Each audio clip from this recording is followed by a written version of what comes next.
my beautiful gems. Welcome to Friday night's live intuitive oracle.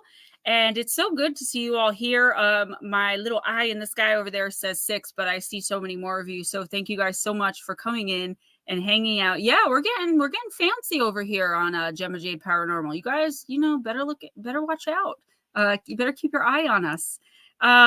So good to see you all. So something just was brought to my attention backstage, like as I was starting the show, and I was like, oh my gosh, you got to be kidding me. So for any of you guys that are on my Facebook, I stopped people being able to tag me without me reviewing the tag first, which is unfortunate because sometimes people want to tag me in cute things, or like Mama Cindy when she makes the memes and the gifts of us. And I wish I could allow that, but the disgusting things that have been being said to me in tags, dirty, provocative, sexual things. I just don't want that stuff just popping up randomly on my wall. And luckily, Mark Halstead caught it the one time before anybody really saw it.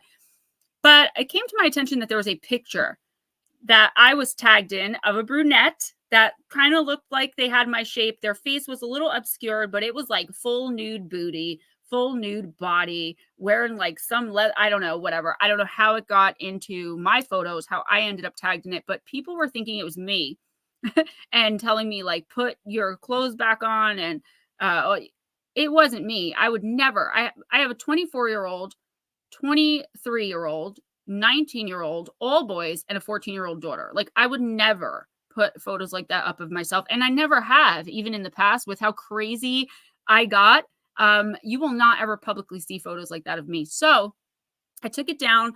And that is why I have to review tags before they'll pop up on my wall. So I just wanted to say that because I was like, oh my God, how many people are actually thinking that this is me? And I posted this picture. Just want to clear the air. You will never see a photo of me like that publicly because I don't take them. And also if I did, they would be sent to my husband and that would be it. I don't know. The person who the person who the photo belonged to was named Tawny Townsend. But I don't really want to put her on blast because she could have uploaded the photo, and any of the thousands of people that saw the photo, anybody could have tagged me. And people like doing that kind of thing to me to make me look bad. Like when they call me OnlyFans Oracle and like, so I try to ignore it. But with stuff like that, it gets under my skin because I feel like they kind of vested me because they had that up there for who knows how long. And I just found it today. So it won't happen again, that's for sure, because now I have to review tags, unfortunately. So let me get started by saying hello, and then I'll bring in the Ghost Dragon. Who do we have here?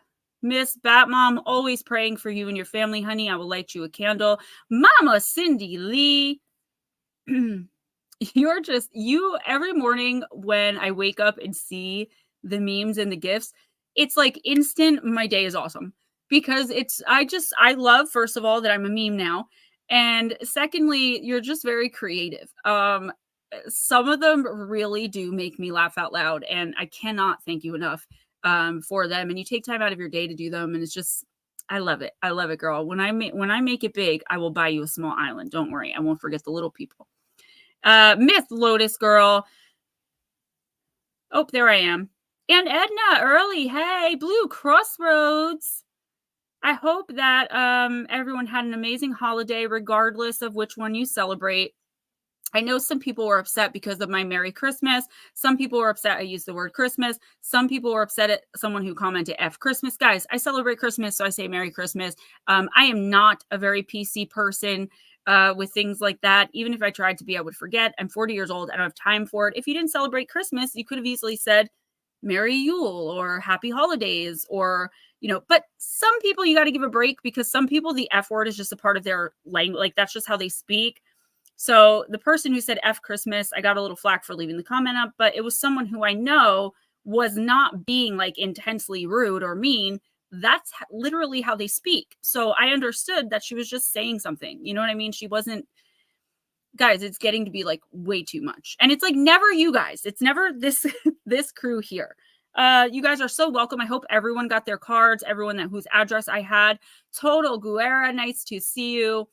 You just said something that made me almost snarf my Red Bull through my nose, but I have to find it. Favorite governmental employee. Nice. Darling Deb, what's up, beautiful lady? Spawns of Nurgle. That's what it was. You know, I don't really know what that means, but I feel you. Like, I see you. We're on the same page. Raymond, hello, sweetheart. Jarvis Markhall said, what's up, sweetie poo? And I think that is it for now. Well, let me go further down. So, yes. You guys are so welcome. And thank you guys for all of the love, the support, the gifts, the money donations, the cards, just the overall positivity. As always, you guys really went above and beyond and just made my holiday that much brighter. So one more thing before I bring in Ghost Dragon. So he knows I'm a collector, right? I have an addictive personality. So it went from substances to crystals to wigs. And now, thanks to Ghost Dragons and Nut Slap, I'm going to be collecting Anne Stokes' dragon art, apparently. This one came from our Sir Ghost Dragons. It was on a back order, but look how beautiful. It's just the blue. It reminds me of like the blue fluorite. So yeah, loving it. Definitely starting a collection. So Chaos God of Sickness and Plagues. Okay. There he is. Dun, dun, dun, dun. Hello, everybody. That looks better than I thought in the picture. That blue, I love that blue. The blue is like, it changes though, because it looks dark blue. Got a sheen to it. And when you look at it though, it's not. It's like this beautiful crystal, like the color of like crystal water. But if you look at it, like, I don't know, it does change color a little bit. And it's just beautiful. Just like the angel Nut Slap sent me and the hourglass. I got so many gifts from you guys and I love them all. I could have probably did a whole video on that. The mini Hedwig from Jules, love it because I just found big Hedwig. And yesterday I got RJ to finally watch Harry Potter. Fine. So, and it's the first movie he's ever sat down and watched because he's Generation Alpha, but he's in a Gen Z world right now and his attention span is very short. So I don't know if y'all saw this. So it's called Gem Joy. And it came from Miss Lotus Girl. And I had to put this on myself. That's why the straps are like, normally like I would have help and they pull evenly, but I needed to show this to you guys. So if you guys saw my Facebook of what this thing does, Lotus Girl and Porcupine, which is her husband. I cannot thank you guys enough. This thing is so cool. So what it does is, and I'm just going to show you guys this real quick and then we'll start the stream. Mama Cindy, what's up, girl? I was talking to you before. I didn't realize you weren't here. So here's what it does. You get the bracelet. You download this app. Thank you, Val, and welcome. You download the GemJoy app. And so there's stories, sensations, games, and requests. I'll go with sensations just because it's easy. And of course, you get to choose unicorn, whimsical charms, hummingbirds, butterflies, dragons, spiders, psychedelics, blue morphos, fairies, dragonflies, rainbow frogs, water, bees. And what it does is you hit the experience, and hopefully this works. Okay, yeah. So let me do it this way. I have to show you guys. You guys are going to be amazed. Check this out. Center gem. And if I were to tap the screen, which I can't do, the dragon would fly. The dragon. That's so cool. I'm trying to show you guys, but I'm like all messed up. Okay, it's so hard to do it like that. It is. There you go. That's so cool. And he's blue too, which is even cool. But he turns red, and he will breathe fire right into your face. That's so cool. There's a fairy called Esme. You can catch bubbles and butterflies. You can train this dragon as well, which is something I've been doing. I just can't, like, you have to tap the screen to get it to animate, which I can't do because I'm using both hands. But how fabulous is that? It's so cool.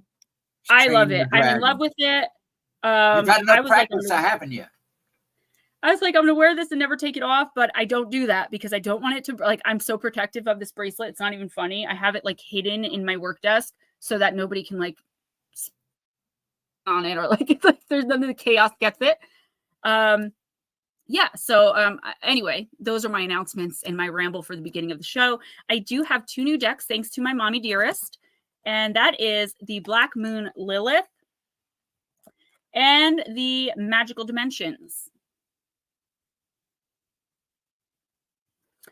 So with all of that being said, guys, thank you so much for coming. I love Friday nights. I love hanging out with you guys. You just make me sparkle. You guys really do. Every single one of you brings such an amazing energy, not only into the stream, but into my life. And I think it's important that we tell each other that, especially with the new year coming in and everyone's suffering and struggling through so much.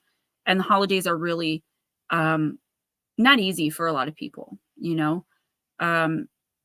Getting 5 years 2 weeks ago, like I did, it was like, okay, or a week ago even, I was so tempted to use. And it was so weird because it came out of nowhere. But in my addict brain, it was, that's what I do to celebrate, right? So go ahead, celebrate, you know, go ahead, you know, and it's like this backwards thinking, to be a self-fulfilling prophecy of like, the way that I think of myself back then and think of myself now. I love you too. I love you guys so much. All right, so let's just get started. Who's first? Let's go ahead and do Bat Mom since she was first, and I'll just put in comments that she was the first one. Thank you, Raymond. Thank you, everybody. Darling Deb said, somehow the toughest Christmas ends up being the most memorable, at least in my experience. And girl, I will talk to you. I'm sorry you had to wait, but I will talk to you Sunday. I have an idea about what we were talking about with the masks. And I did channel, I want to say Ethel, but I don't think that's right. Your doll that's a little pissed off. It has nothing to do with you. And it has everything to do with the mask. So if you want, text me at some point Sunday afternoon and we can just quick talk about it. It's a very easy fix. And yeah, this Christmas was tough just because I watched my mom struggle through it. Having to move. My stepdad, she and my stepdad were together when they were 14 years old. They both separated, got married, lived their lives, and then got back together and spent 32 years together raising my son, Damien. So for him not being there, it was just... And I know, like, being there with RJ, you know, he's 5. He brings the magic back into Christmas. It did make her feel a lot better. But at the same time, she was she was working my last nerve, but not on purpose. And you know, that's what we're here for as adult kids. Do you know what I'm saying? In my opinion, that's what I'm here for my mom, to kind of let her give me back the struggle a little bit, even though I was a very well-behaved child and teenager, if I do say so myself, especially when compared to my sisters. All right, Miss Batmom, Black Moon, Lilith, the Cosmic Alchemy Oracle. I got so many awesome things. Ray is taking me to see Hamilton at the end of January, which, like, I wanted to do a backflip when he told me that. And RJ got me these really crazy looking, bright, hot pink pleated corduroy looking pajama pants that I will never forget and that I will always treasure and that I did wear all day on Christmas. Smoochie, smoochie. All right, Miss Batmom. And these are not religious cards, guys. It just happens that Mary Magdalene came up, but Mary Magdalene is a symbol not only in religious circles, right? She is actually the Virgin from the Virgo astrology, and she's a divine loyal goddess, which is what it says here. So don't take any of the cards I have as religious. Any of the cards that do have religious undertones to them, I tend to keep out of the one cards. So Miss Batmom, card number 19. Mary Magdalene is venerated in modern days as a biblical deity for her loyalty to Jesus and the deep spiritual understanding she had of his teachings. When this oracle card appears, loyalty and understanding from others is coming into your life. Relationships are a delicate art of balance, respect, and honesty, and you are now realizing the importance of choosing the right people in your life. You are responsible for anyone or anything that's draining you. Let me read that one more again. You are responsible for anyone or anything that is draining you. And that's something all of us could stand to remember. Now is the time for you to take responsibility for the people, places, and things in your life in order to make a change. Mary Magdalene is here to teach you that you must fill yourself up first before you can give. Guys, don't I always tell you, what do I tell you? Think of yourself as that tall glass of water, right? You have to fill yourself up if there's nobody else that's filling you either. Yeah. Yeah, I think it's just the Mary Magdalene archetype, maybe. Not really her. Hey, Salvador, good to see you. Be discerning about who you give your devotion to, and be discerning about who you give your energy to as well. The Mary Magdalene Oracle card is about ending any rifts, strife, or discord you've been experiencing with others. She is reminding you that loyalty should only be given to those whom you trust. In the New Testament, Mary Magdalene is known for witnessing the crucifixion and being the first to see Christ when he resurrected from death. In the 6th century, Mary's role became shrouded in sexual sin by Pope Gregory I, who started the belief that she was a fallen woman and shamed sex worker. A plethora of books, films, and theories have developed around the legend of Mary Magdalene. It's theorized that she was a powerful leader in Jesus' spiritual movement. While this is speculation, Mary Magdalene's story is one of empowering feminine leadership and unwavering loyalty. It's important to heal and practice balance in your devotion. Your radical self-love will allow you to help and give to others. I don't get on spiritual tangents here, but I will say that some of the things that I've learned was that she was a lot closer to my Lord and Savior, and I say mine, not ours, because he's not everybody's in here. Well, not everyone believes he is. Then the Bible says, I believe that they were married, and I do believe that they had kids, but that's a whole other topic. Myth Batmom. This card is telling you that you are the one who allows people access to you. You have the right to enforce your boundaries. You are the one who decides who stays, who goes, who gets what from you. And I know that's kind of like an iffy kind of line to draw, right? Where it's like, well, some people have access because they do. Like, say you have a sister-in-law that you absolutely can't stand, but your husband that's his sister, so she kind of has access to you inadvertently. That's what you can still block those people from taking from you energetically. And the trick is to learn how to not be such a people pleaser that even people you know can't stand you and that you can't stand, you're still jumping through hoops to try to please them. We talked last week, if I remember correctly. Yes, Smoochie, thank you. I appreciate it. I believe we spoke last week about you're about to be like either blamed for something or something is about to be put on you that you really had nothing to do with, except you didn't stand up and say anything, or you didn't speak out against, like, you kind of kept your mouth shut because you didn't want to take on the blame. There was something that like that. And this is kind of what this is saying. Who gives back the energy that you give out to them? Who would be there for you in the snap of a finger like you are for them? January, if you've been putting in the work, with which most, if not all of us have been, we put in the work every week when we meet like this. You guys are putting in work by being here and getting your oracle read and going through the process. But it's like, this is renewal. This is rebirth, regeneration, reinvigoration in January for everyone, Batmom. So it's like out with the old and in with the new. I'm trying to get this exactly right. So out with the old and in with the new. And it's like, do not be afraid to cut people off. Also, what I'm hearing, which is interesting, is like, do not be afraid to hold people accountable. If somebody is coming to you crying, whining, moaning, with about the same thing over and over again, when you've given them advice, they've been given advice, they know how, and it's like they just want the drama. Tell them that. Like, you just want be bold, be assertive. That's really hard to be when we want people to like us, when we're all of us, most of us are people pleasers. But the fact of the matter is, Batmom, you are on a journey now. You are on a spiritual journey and a spiritual path that you probably never planned that you were going to be on. So who's going to support you? And that is how you figure out who's loyal to you and who isn't, and who has the right to have access to you while you're on this journey. Okay. If you're looking around wondering why things are falling to hell, things are falling to poop, you can't seem to get a break, everything's going nuts. The reason is you have too many cooks in your kitchen. You have too many people that have access to you that have the wrong intentions. It is time for you to put your damn foot down and stand up to these people, or at the very least, cut them off. Paranormal Pixie. So guys, I did not post it, but yesterday, I believe, was Miss Paranormal Pixie's birthday. And I posted it last week. And then yesterday, I just didn't get to it. But yes. And happy birthday, little Wolfie. He's so adorable. Anna said, one of my side effects after the heart attack is I have zero tolerance for BS. I think a lot of us do. It's just not all of us have the courage to be able to say that to someone. Like, you know, a raging alcoholic who is constantly crying that their life is in shambles. Maybe it's time to stand up and say, maybe that's because you're an alcoholic. I don't know, just a guess.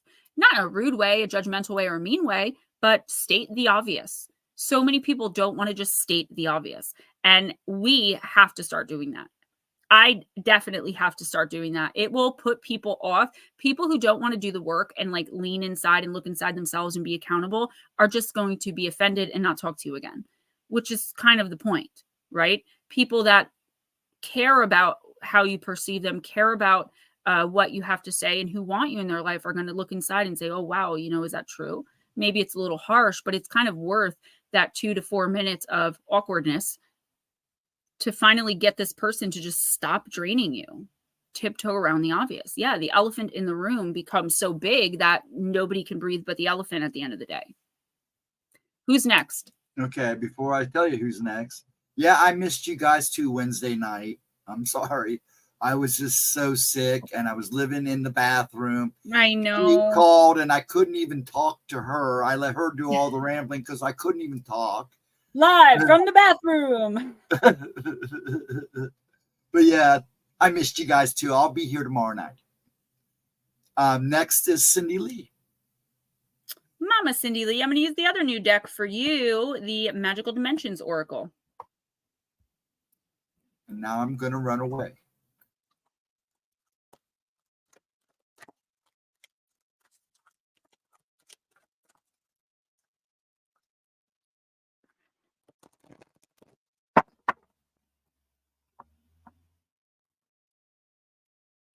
All right, you can shuffle. Like when there are new cards, sometimes they're hard to shuffle. They're sticky, but I did go through them. And these ones have like this film on them when they scrape against my nails. Instead of making that weird chalkboard noise like most cards do, the stock is different. They ring. They like ding like little bells. It's so cute. Hi, Miss Pancakes. Miss Lotus Girl, he's doing a lot better. I didn't realize how serious it was because sometimes he'll be like, oh, I don't feel too good. And then that's the end of it. But when it goes on for a few days where like he can't even play Fortnite with RJ or like he can't come to the phone when I call him, I know that there's something serious going on. Okay, so Mama Cindy, we have Inspirational Creation, card number 24. And it is the card of alchemy, magic, and innovation. Innovation.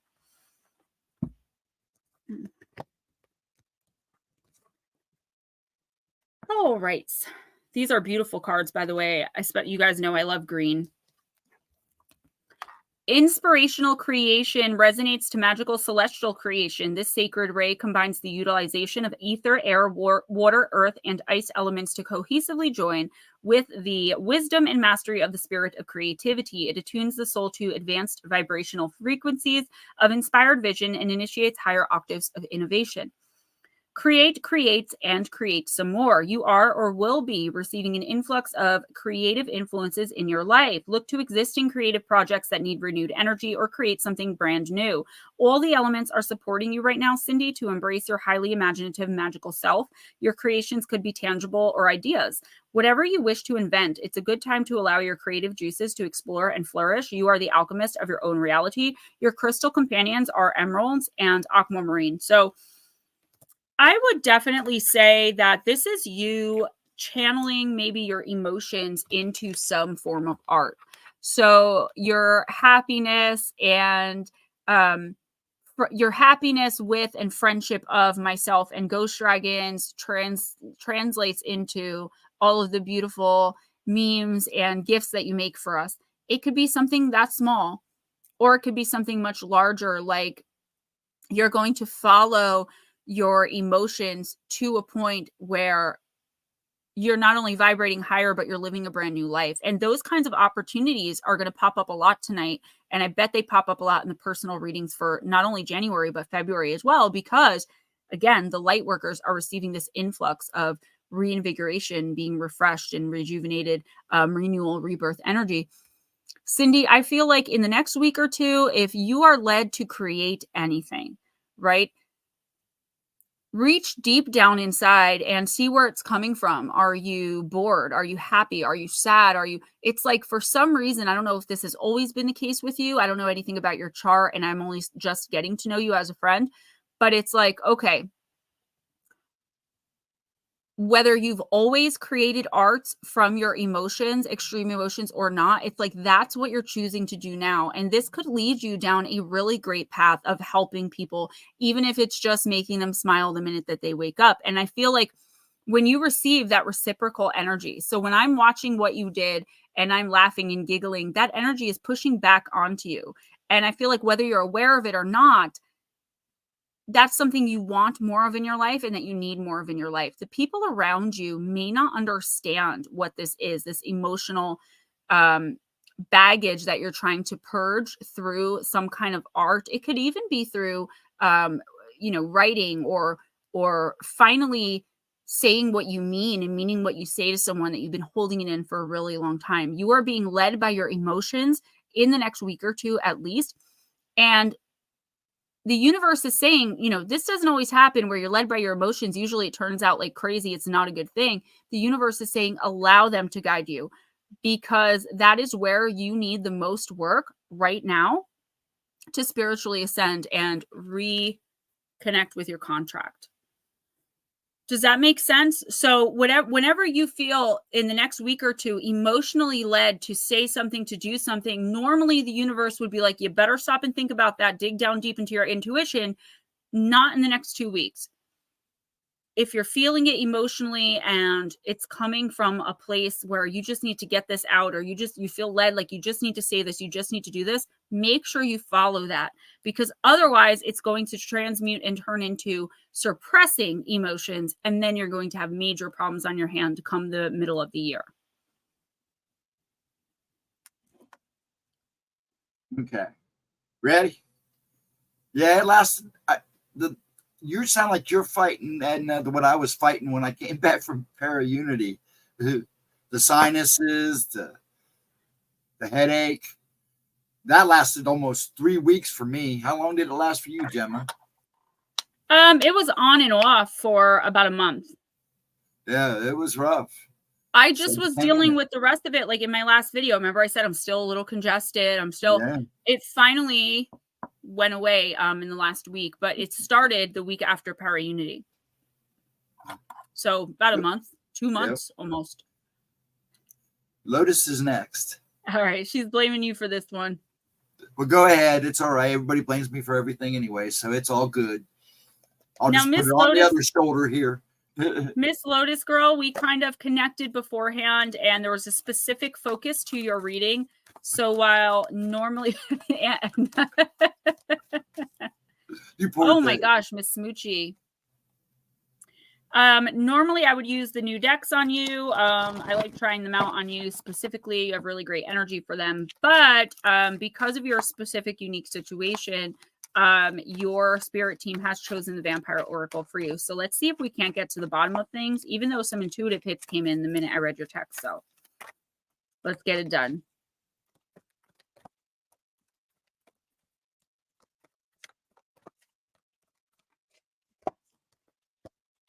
Primal, connecting deep within, sacred dance and instinct. Card number 13.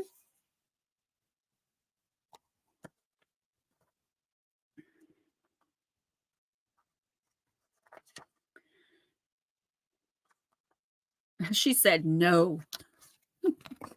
All right, Miss Lotus. When we move, we say so many things about ourselves, the way we hold our bodies, the way we inhabit them, and the way we speak with our physical selves. We are communicating. Our energy is within our bodies, and it reaches out through us, and we speak through our form. As modern people, we forget this, and we tend to move as though our minds are living a separate life to our bodies. When we dance, we are asked to become our deeper, older, more animistic self when dancing is at its best. When dancing is at its worst, it's a messy, embarrassing, self-conscious affair, which says to the world that you find the business of being within a body a less than magnificent gift. Dance is an expression of health, personality, and of your nature, your natural self. There's a difference between when humans dance and when creatures do. When humans dance and when they dance deeply from a place where they are unself-conscious and as if they are unwatched, or care not if they are watched, they are deeply, incomparably beautiful. When they dance with their whole souls, they are primal. And when And when humans often hear that word and let it fall from their lips, they feel that to be primal is simply to be aggressive, to roar and to scream, to be raw and unaffected. But you represent the primal quality for us when you dance, and we enjoy nothing more than seeing you come to life through movement. Then when you feel through your senses and speak to us through your senses, and when you fail to be trapped and domesticated. The being dancing in this image is a wild one, primal, ancient, feminine. She is one of us, and yet reconnects with her humanity and beauty through the joy of movement and the memory of the body. Blessing.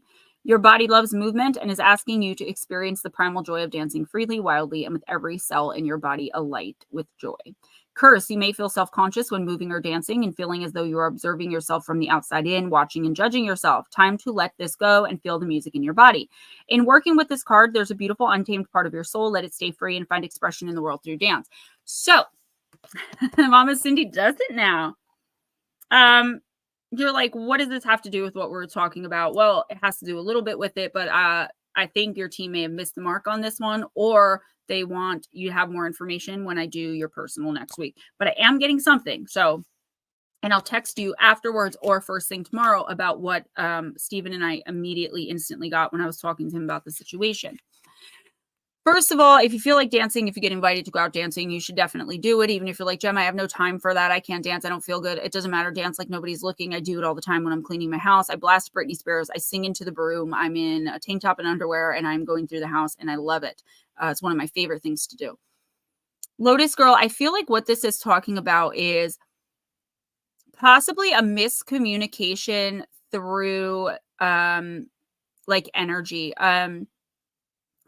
Somebody has been like told something, right? So they're going into a situation. This is not you. This is someone outside going into a situation with you where they already have this bias in their head.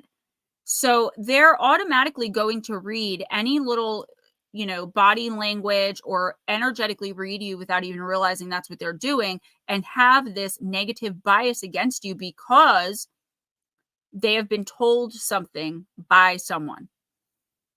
I know as adults, we're like, what kind of professionals conduct themselves in this way where they just hear a rumor or they hear something bad and they go about trying to ruin your entire life because they have the authority? Well, guess what?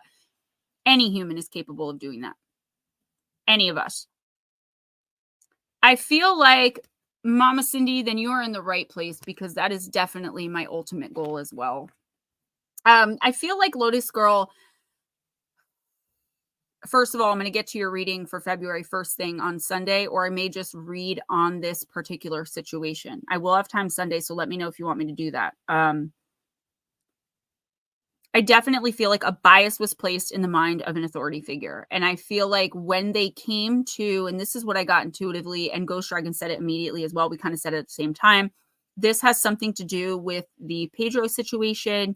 And sorry, guys, most of you don't know what I'm talking about, but it is a very important message for Lotus. I feel like you finally have to speak up and say what you mean. If you have to sign complaints, if you have to stand your ground when you've been treated unfairly, treated wrong, and treated poorly, and you've just been putting up with it, smiling, waving, nodding, smiling, it's like the universe is saying no more. Okay, it's time for you to reach deep down. I'll take care of it Sunday. As soon as I'm done with this reading, I will write it right here on my list so I won't forget. But the universe is saying, like, deep down, it is time for you to stand your ground. Follow your own instincts and intuition. Why do you think, if you look deep down in yourself, that this happened? Why do you think that authority figure was such an a-hole like he was? It's definitely interconnected with something else you've got going on. And I do feel like that person could have something that they don't want exposed.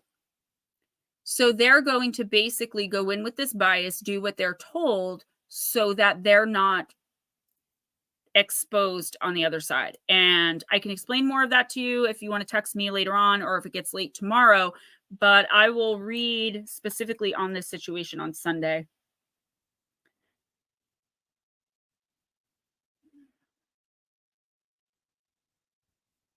As far as the dancing, honestly, it may help release some tension and just to get your body moving. I know you have a lot of physical things that you're dealing with right now, ailments and stuff, but maybe just getting up, getting moving. The main message of the primal card, though, for you tonight is for you to stand your ground. Don't back down.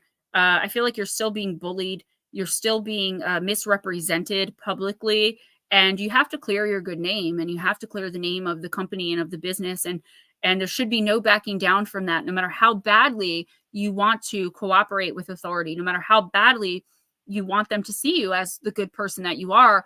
They're not seeing you that way. So you also have to get down into your primal self and be like, F no, like this is not acceptable, and somebody's going to be accountable for it. Yeah, I'm not worried about the money.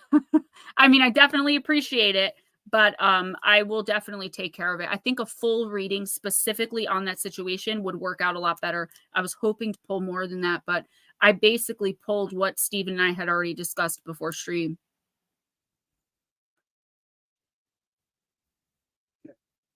Total, you're about 3 away. Well, 2 away after Blue because he's next. We can get you in total. Don't worry about it.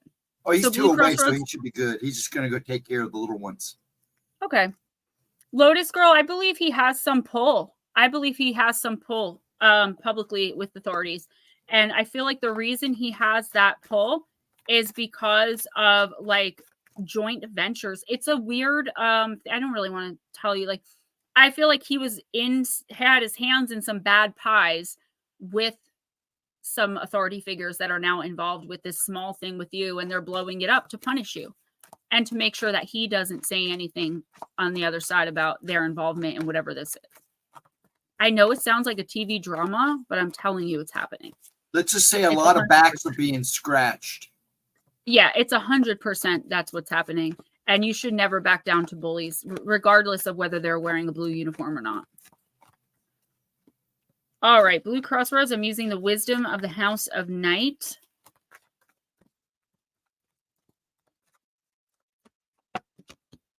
Card number 28, the reminder card in blue. I know you had a rough night the other night. I was praying for you, and I did send a little kiss and hug up to Shauna. So Smoochie could definitely make a better one if she had the time. Smoochie brewski. Lotus, that is the absolute fact you can take from this, is he has everything to do with it. And it's messed up because, again, you think like grown adults don't behave this way, you know, but because you hold yourself to a higher standard, that doesn't mean everybody in authority or in authoritative positions do. And that sucks. And it pisses me off. All right. Blue Crossroads, you got the reminder card. My child, sometimes I need to remind you of a lesson you have already learned. When I provide you with a familiar situation, will you follow the same path blindly or choose to go in another direction? When you draw the symbol for reminder, you are being asked to remember all you have learned about life and love up until this point. Don't forget what you know already, as it isn't necessary to learn the same thing twice. Then again, how else do you learn? Keep the faith and be good to yourself. You can always start again if you make a mistake. If you stumble, I will surely catch you. Remember what you already know. Blue Crossroads, I do feel like you are dealing with something right now that is very similar to something that you've dealt with in the past. And this is kind of, are you going to allow history to repeat itself, or are you going to do things differently this time? And what this card is saying is, like, even if you started off on the wrong course, quote unquote, there is still time here and space for you to fix it. You don't necessarily have to stumble down that same road. So say, for instance, you're dating someone that you dated in the past, and this is just an example, but you kind of feel that that person has not grown at all, and they're still the same toxic, negative, abusive person you knew 30 years ago or 20 years ago. You can right now tell them that this isn't working for you, or you can be a people pleaser, go along with it, and end things violently 5 years from now. Do you know what I'm saying? You have a very small window of opportunity here to fix whatever this is that either you've done or that you've inadvertently allowed to be done to you. But if you don't do something about it now, it's going to literally like explode in your face in a year or two. So, I wouldn't know what this is, but I feel like you're kind of like, you already know in your heart that something is not about to turn out the way, what's up, Eric, the way you want it to. because either you made a wrong move or you gave too much information or you allowed like something here that you did not on purpose. But I feel like you would have to face it to be able to fix it. So you would have to tell this person, like, look, this just isn't working for me. And if you know what, like Anna said, you can get your point across without being cruel or rude. If they really push you, then be honest about it. Right. And that's in any situation. Try to be kind, try to be, have some couth. But at the end of the day, if the person's not listening to what you have to say and you really have to say it, then you're going to have to stand your ground, whether they like it or not, because it's necessary for your spiritual growth. Eric, what's up? Of course you can get in the line. Happy holidays to you as well. Yes. And next is our dear Edna. And you can blame me. It's okay. If I would have showed up Wednesday night, then everybody in chat would have been sick. And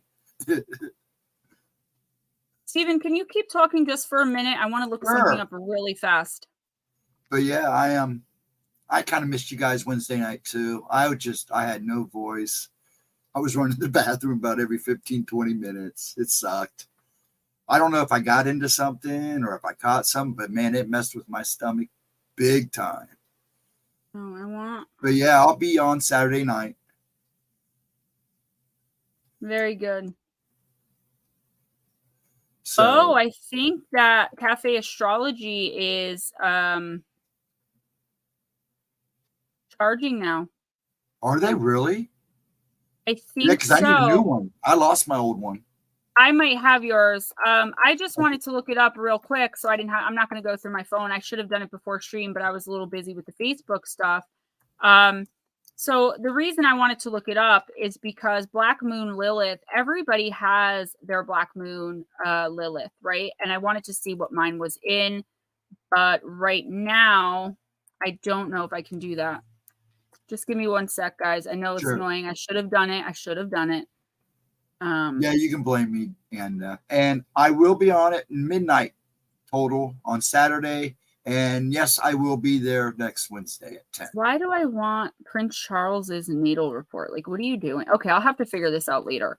You just go in, and the first thing that pops up is you put in your information for a birth chart. So, astro.com. I just want to know what my Black Moon Lilith is in.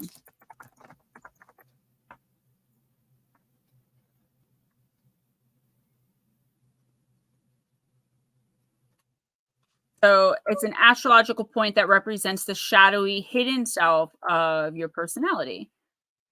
So here we go.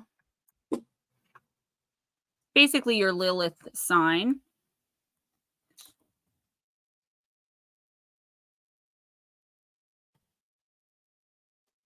Yep. There we go. Okay. Time of birth, 7:37 a.m. And I was born on a Tuesday.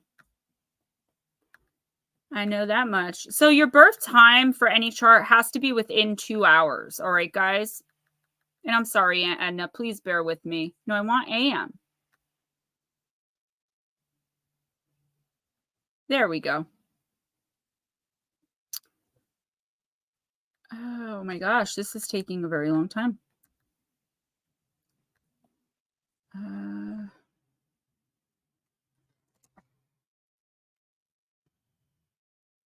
AM. Okay, there we go. No, I don't want AM. Stop giving me AM. Why is it doing that? Oh my God. It's like you have to be born in the morning. Oh, okay, I got it. Now I got it, guys. 7:27, 7. There it is. Yay. All right. I'm a professional. Place of birth, Paterson, New Jersey, USA. Does it ask if you have a shank?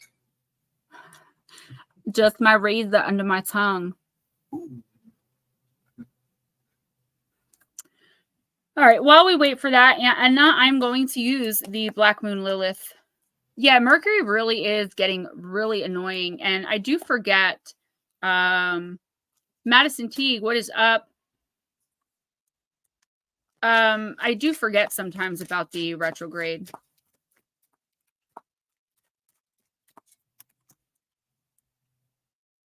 Still calculating. All right. And a Black Moon Lilith. So again, this doesn't necessarily mean like if you pull Black Moon Lilith in Virgo, that's what I pulled the other day. It doesn't mean my Black Moon Lilith is in Virgo. It just means that's the energy coming into your life in the next 2 weeks. Madison, so good to see you. Black Moon Lilith in Scorpio, sexual alchemy. And Anna, I just have to say, this is the second card containing the word sexual I've pulled for you in the last month, girl. What's going on? Yes, Miss Pixie, absolutely. Just a few more days. Card number 8. And yes, you know, I was in group the other day and they were like, what's, you know, name one positive affirmation. And they don't know what affirmations are. There are new people in recovery. They're like, I can do good. And I was like, 2024 is the most best and most prosperous year for me ever. And someone's like, 2024 didn't start yet. And then the counselor tried to like lecture me on, or lecture us rather on how to like do manifestation. She's like, yeah, you write down everything you hope for on a paper and then hide it somewhere and forget about it. What? So then I'm trying to tell her like so nicely, guys, can I just tell you, I came off as so pretentious. I didn't mean to. I was talking about my new book and I was talking about like everyone, I wore this wig. So everyone was on about my hair. And I was talking about, you know, being 5 years in and my book and my business and my YouTube subscribers. And then I'm like, oh yeah, I teach this stuff. And I just saw the girls from the inpatient rehab that were in there. All 3 of them just looked at each other and went, and I was like, yeah, I did. I was coming off as like, but I didn't mean to. I was just being me. And yeah, it wasn't, I embarrassed myself. Selfish promotion in rehab. There you Shameless self-promotion. So, yeah. there you go. I was embarrassed at myself, but I felt that way because these people are so new to it and I'm the longest person there. So they're like 2 months in and they don't understand yet the pride of having 5 years and of accomplishing things in my life. Right. I should have toned it down a bit, but I promised myself that I will not dumb myself down or tone myself down or dim myself for anybody. But I did feel icky walking out of that room. So I lightened the mood when I showed everyone my gem joy. Then everyone loved me again. All right, I'm sorry, Anna. This oracle is calling for you to transform and heal your deepest shadows. Dark energy from childhood or ancestral traumas can project into your reality now, holding you back from your true, authentic self. It can feel like an arduous process, like a dark night of the soul, but on the other end of this journey is self-empowerment.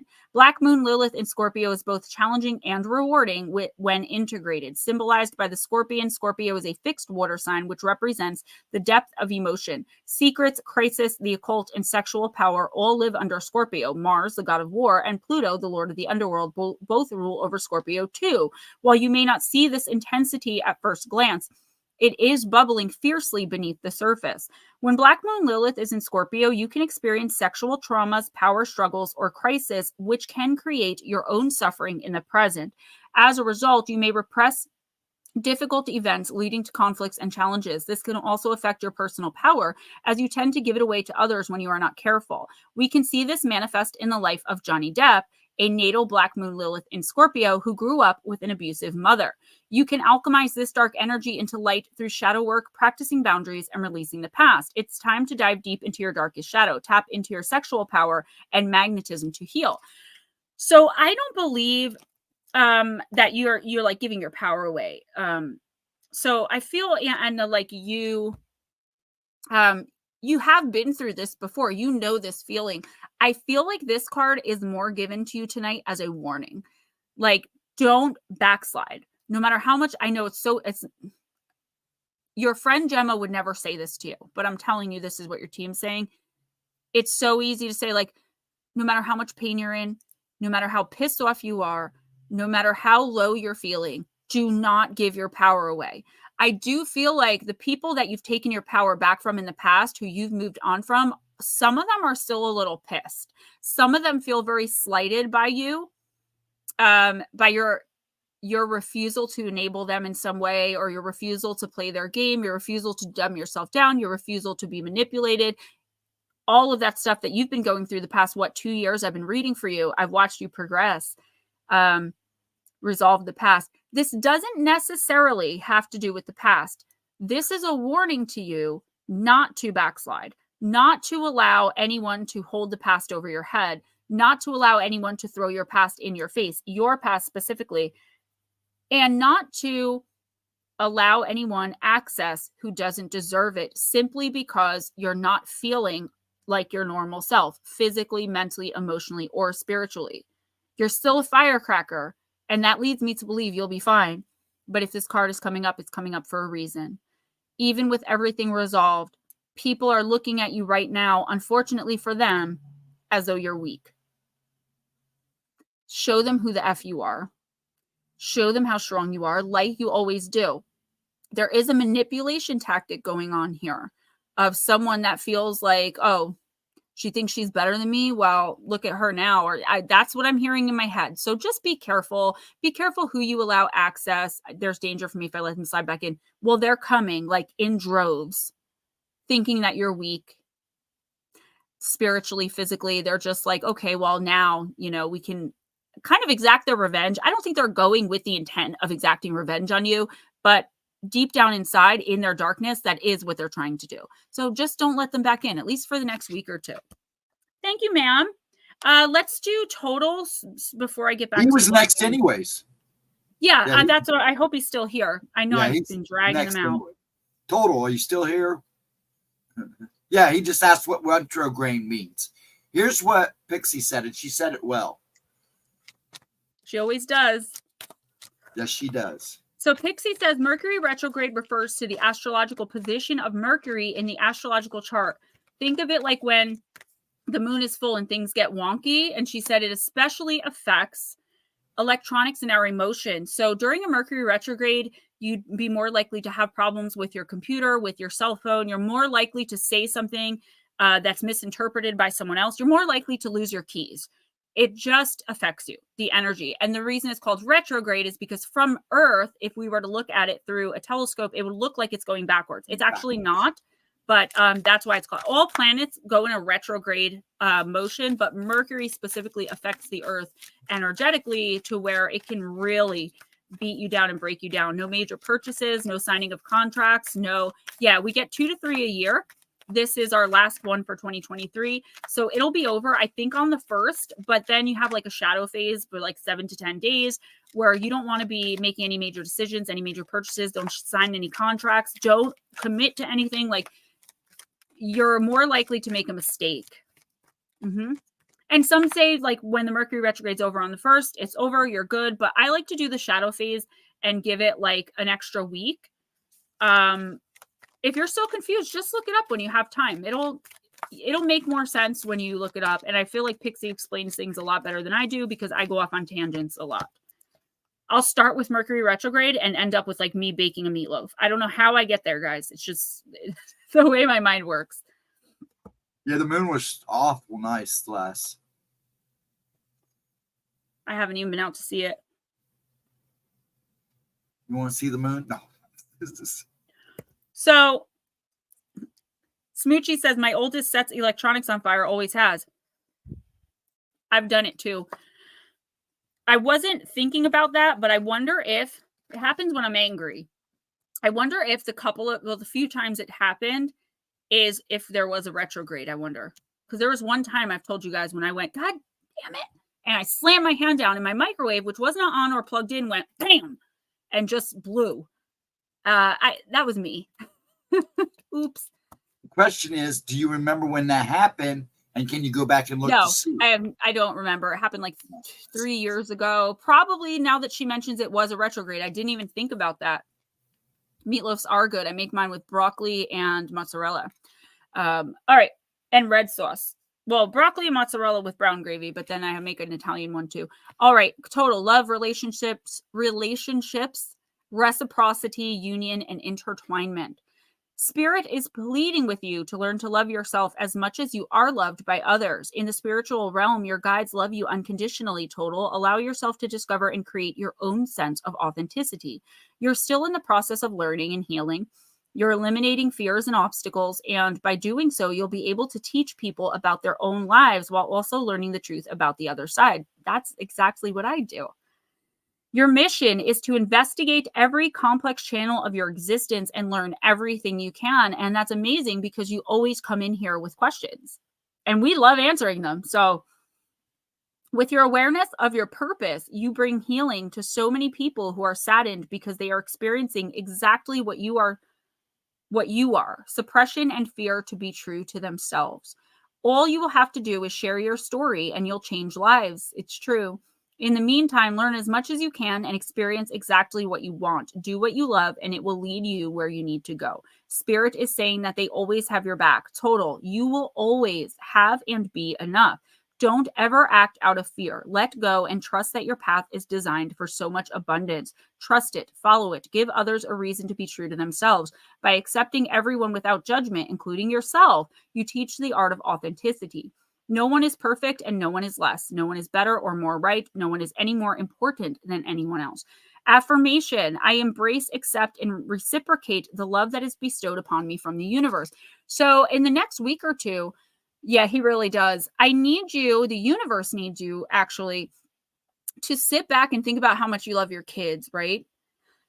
Think about how much you love, I'm just going to use mom as an example. I don't know your relationship with your mom. I'm just, using that as an example. With the people you love most, and force yourself to do one thing every day for the next 2 weeks to love yourself that way. You have to give to yourself. You have to honor yourself. You have to trust yourself. Okay? This is talking about more than the bare minimum for you. You have to give yourself the absolute most, but not in a selfish way. You don't give to yourself before your kids, but there are some things you do need to give to you before you can give to them. And I always mention it. And it's funny because one of the cards said it earlier. I believe was the first card I pulled for Batmom. I always tell you, imagine yourself as a big, tall drink of water. Okay. And you're letting people take sips out of you. But then there are people that come along and, so people take sips and they pour some back in. But then there are people that come along with their straws and they suck you dry, don't reciprocate, and knock the glass over on the table. Who's left to refill that? You have to refill yourself when you're empty. And the more you love yourself and give to yourself, the easier that becomes. And then you start connecting with people. Connecting with people through your story, I'll tell you from experience, is the most amazing thing I've ever experienced in my life. And it's one of the things that makes me proudest of what I'm doing here. Apparently, that's at least a big part of your mission here. So if you didn't know that, now you do. And you can always reach out and ask questions. I don't have a lot of time. Like, I don't do mentorships and things like that. But if you have a question, ask. Miss Lara is always available. Her information's in the description box. Miss Pixie, I love you so much. It's still calculating. Okay. So how about I'm going to go to a different site because this site is beat.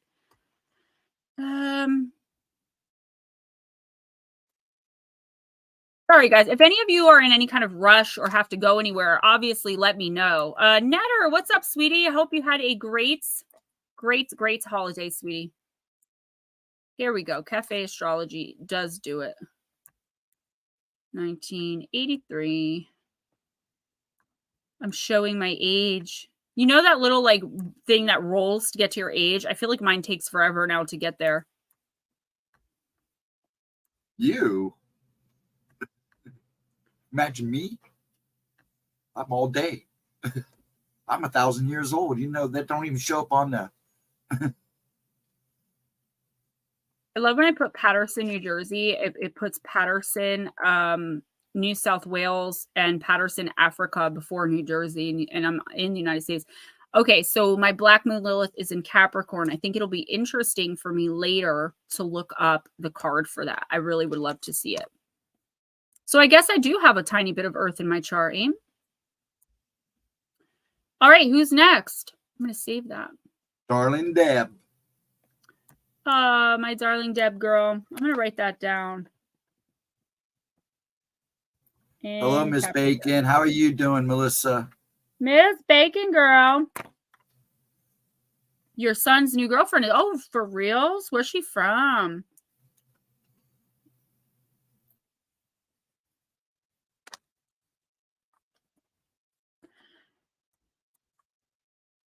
I lug the blocks to build the pyramid, sir. You got to remember, I'm a dragon out of suit.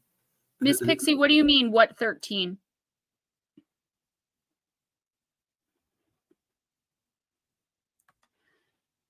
We love you, Lara. Blue Crossroads says, yep, and that's kind of what's going on with me, and I'm pretty much done. I'm filling a glass, and it's not being refilled. It's heartbreaking. I'm pretty much done and not happy with it. I feel like I think that's happening with a lot of us right now because we're learning who and what we have to let go of. And I always use my mom and stepdad as an example, particularly when talking about love. Like, they were together when they were younger. She was 14, he was like 17 or something. And they just had to go their separate ways and do their own thing before finally they came together because they were soulmates. They were meant to be, but you can't stop your whole life. And you also, you don't want to keep pouring into someone else's glass when nobody's pouring back into yours, right? That's one of the things, like with me, like I'm working so hard on myself. And that's not to say, whoa, like, yay me. It's just to tell you guys, like, when I ask you guys to put in the work, I'm putting it in too. But I'm pouring so much into myself right now because nobody has ever filled my glass for me. So I'm learning to fill it myself and to accept help from others and to accept love and appreciation. But at the end of the day, it's like that meme that says, when someone says, I got you, I make sure I got me in case they fall back. And that's always happened to me. It's always been a promise of A, B, and C, and A, B, and C never happens. Or I feel like they get to know me and then A, B, and C goes out the window. Fried, marinated, and smoochy. Oh my. Who's next? Darling Deb. Blue Crossroads, one more thing I will say on that is I feel like you might be assuming that the person is just behaving that way for no reason at all, when maybe there is a reason. Do you know what I'm saying? Like, we talked about this the other week. I think it was last week or 2 weeks ago, where I was like, there's someone being influenced and behaving a certain way because of not really being influenced, but someone. I think in your situation particularly, and I'm not 100% sure what this is about because we haven't talked in so long, but I think there are things that are out there that you don't know that are out there. Do you know what I mean?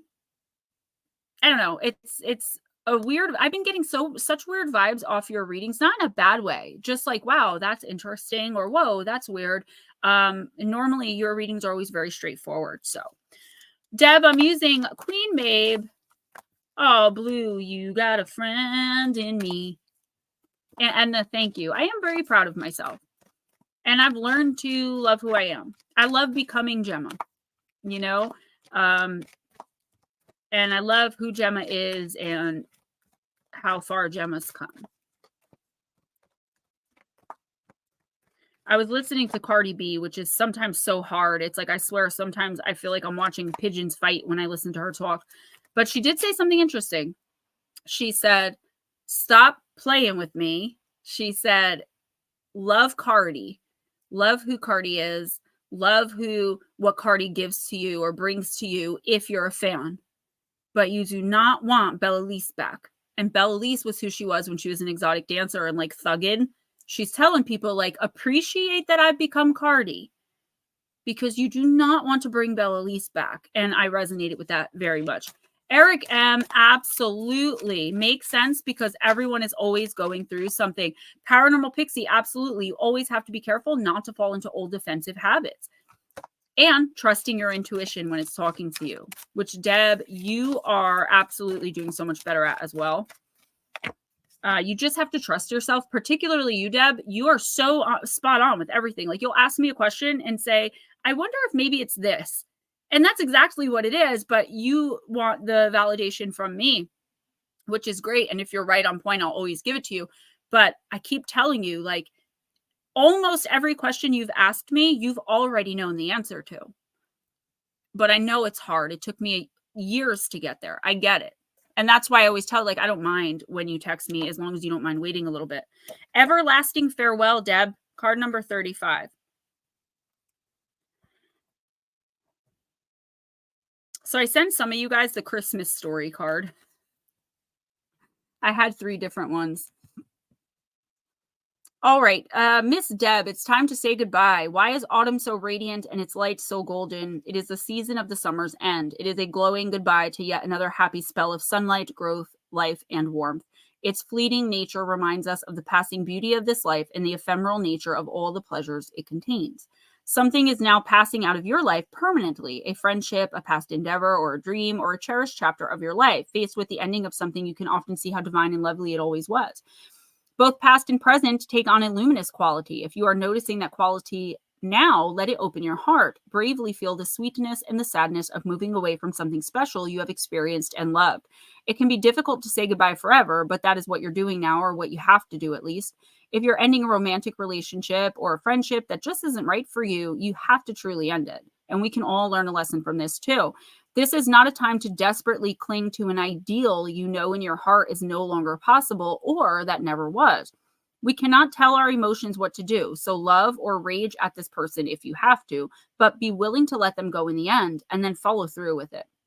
If someone is ending a relationship with you, respect their wishes to do so. Let go, grieve, feel the fullness of the pain that's there, but be willing to bid a grand and final adieu.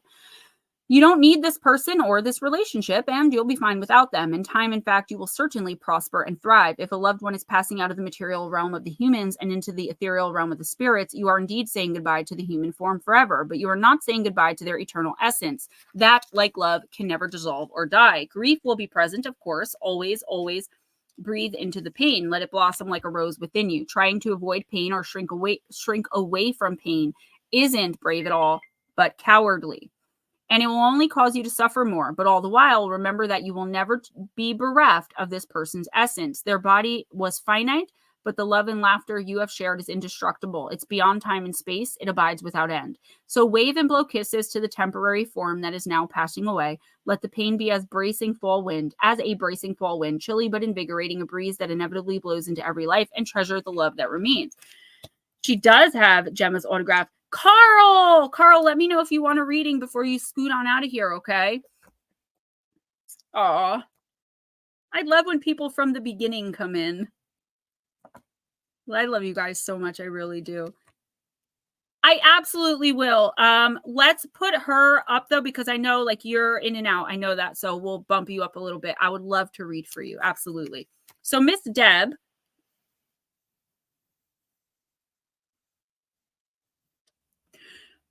Sorry, y'all know I need my nicotine. So, Miss Deb, I don't necessarily see a person passing away. I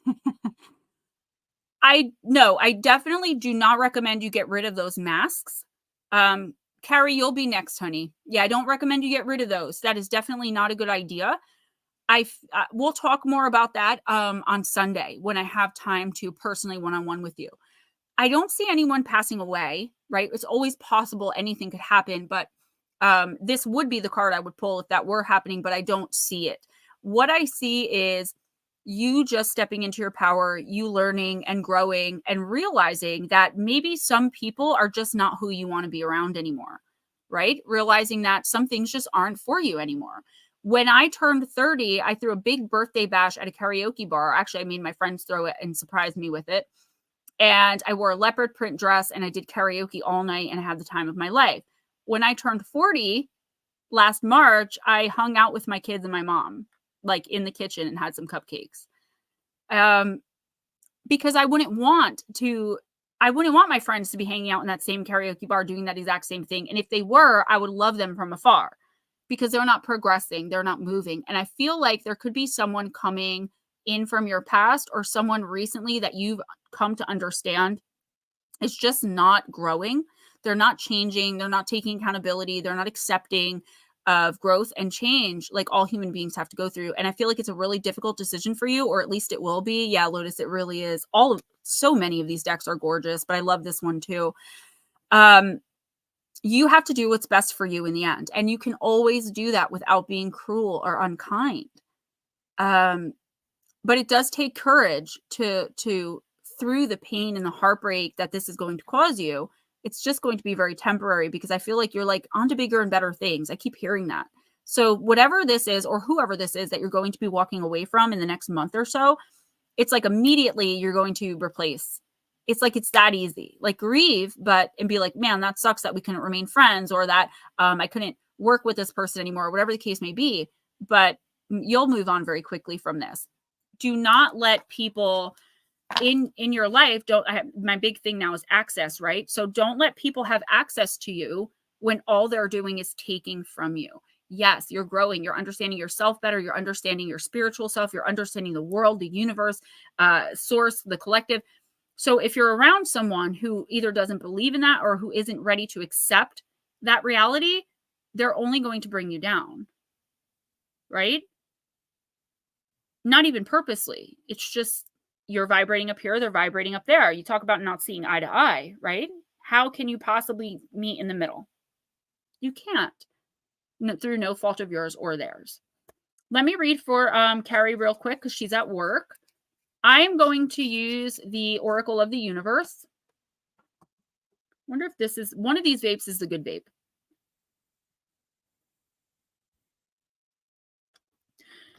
And yeah, sometimes you have to. Like, I would never suggest that we get all pissed off and mad and hold it in to be kind to people.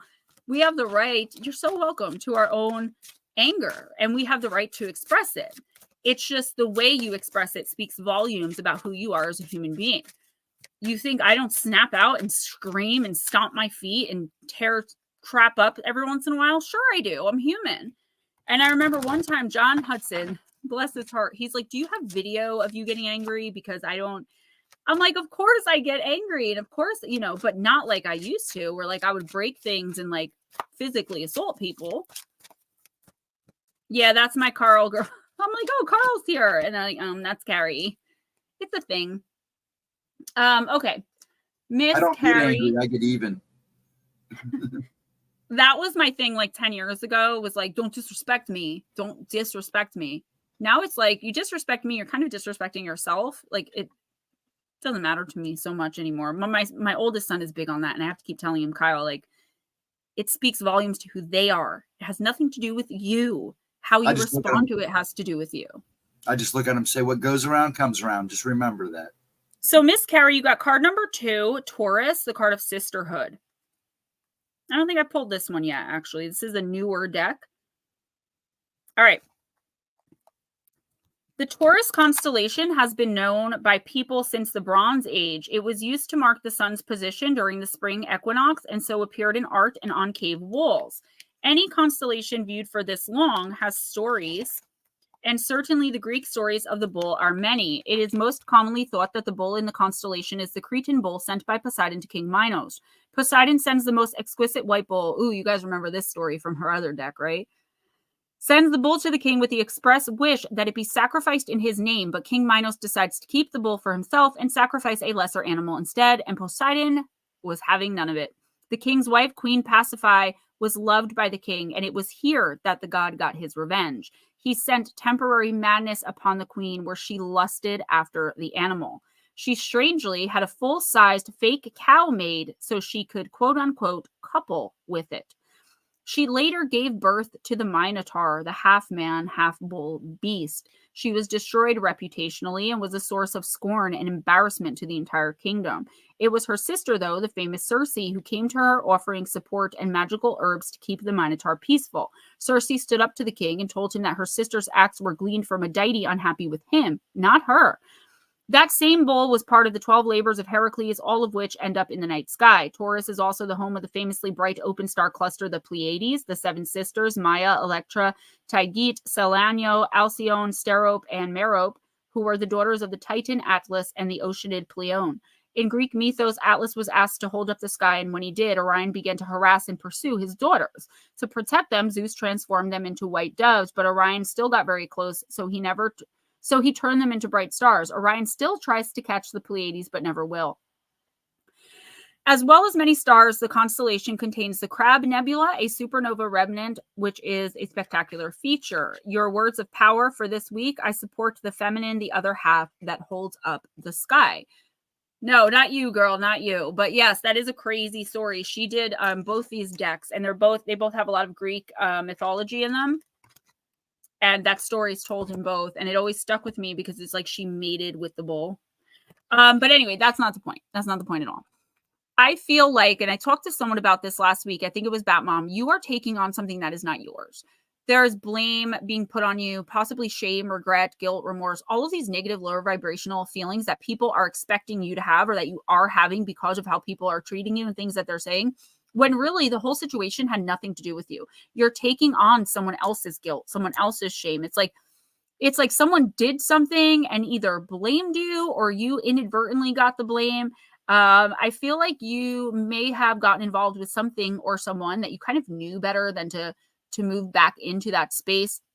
If you don't know what I'm talking about, and I hope that you do, because if you don't, that means it's coming in. I'd rather you be almost through it and getting some advice here. But there is something that like everyone's looking your direction and they're expecting some kind of explanation from you and you have no idea what's going on. Someone is trying to make you look bad. I feel like it is going to be the last person you expect. Whether they did it purposely or not, you have a decision to make on whether or not you are going to forgive them. Now, you should always forgive, but forgiveness doesn't have to equal reconciliation. Okay. You can forgive from afar. You also don't owe anyone closure. You don't owe anyone explanations. This is kind of just channeling in. So Carrie, whoever this is, I feel like this person did act with malice. They purposefully either put your name in something or got you involved in something that had nothing to do with you. And now you are taking the brunt of the punishment, whether that be reputationally, physically, emotionally, or legally. You have to defend yourself. Don't be afraid don't be like, oh, well, if I tell, this is just an example. I'm not saying this is what's happening, but if you tell someone like, oh, if you tell the police, oh, so-and-so actually did that, but you don't want to be a snitch. F that. Like, you have to defend yourself and stand up for yourself because reputationally alone, this could really hurt you. Does that make sense? I hope so. There you go. And that's got to be even harder that it's your mother. But listen, if she's your mom in name only, it's time for you to stand up. Okay. And that doesn't mean you have to be cruel or you have to be unkind, but it does mean you have to stand firm and stick up for yourself. Like, the time has come. Enough is enough. I just keep hearing ever since I picked up that card, enough is enough. Enough is enough. But it's always going to be your choice. You can love the person from afar. You can forgive them and not even tell them, because that forgiveness is to heal you, not them. Even if they don't deserve it, you deserve the peace of forgiveness. Emotional warfare, emotional manipulation. Enough is enough. How much damage are you going to allow one person to cause? Because at the end of the day, and this is no judgment, we all have someone like this, at least one person, and we all do it or have done it or will do it. But it's like, you are responsible for who you allow access to you. You are responsible for who you allow to treat you whatever way, because if you didn't allow them access into your life, they would have no opportunity to mistreat you, neglect you, disrespect you, be rude to you, wage emotional warfare, manipulation, etc. So enforce your boundaries and know that you deserve, the price of the access that you set. So if I say anybody involved with me absolutely must be loyal and honest, otherwise I don't want anything to do with them, I'm not going to make exceptions for one person that told a small lie by omission. No, you lied. Done deal. No matter who it is. My kids would be the only ones I might reconsider, and you know what? My team would give me hell for it. No exceptions, no holds barred. Who's next? Raymond.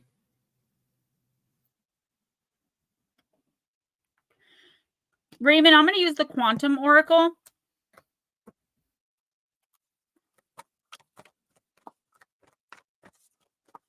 Oh my gosh, I don't know why I didn't know that. Lotus girl, we went through that entire thing and I learned so much through your readings and just who you are as a human being. He deserves everything he gets. And it's not normal that I would say that, but you have to just forgive and move on. Raymond.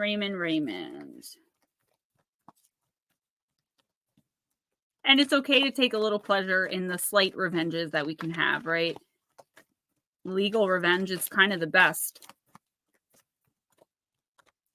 Cindy Norris, I feel the same way about my two oldest. Well, I would say all my children, but not really. So, Raymond, you got in the shadow position, great gratitude.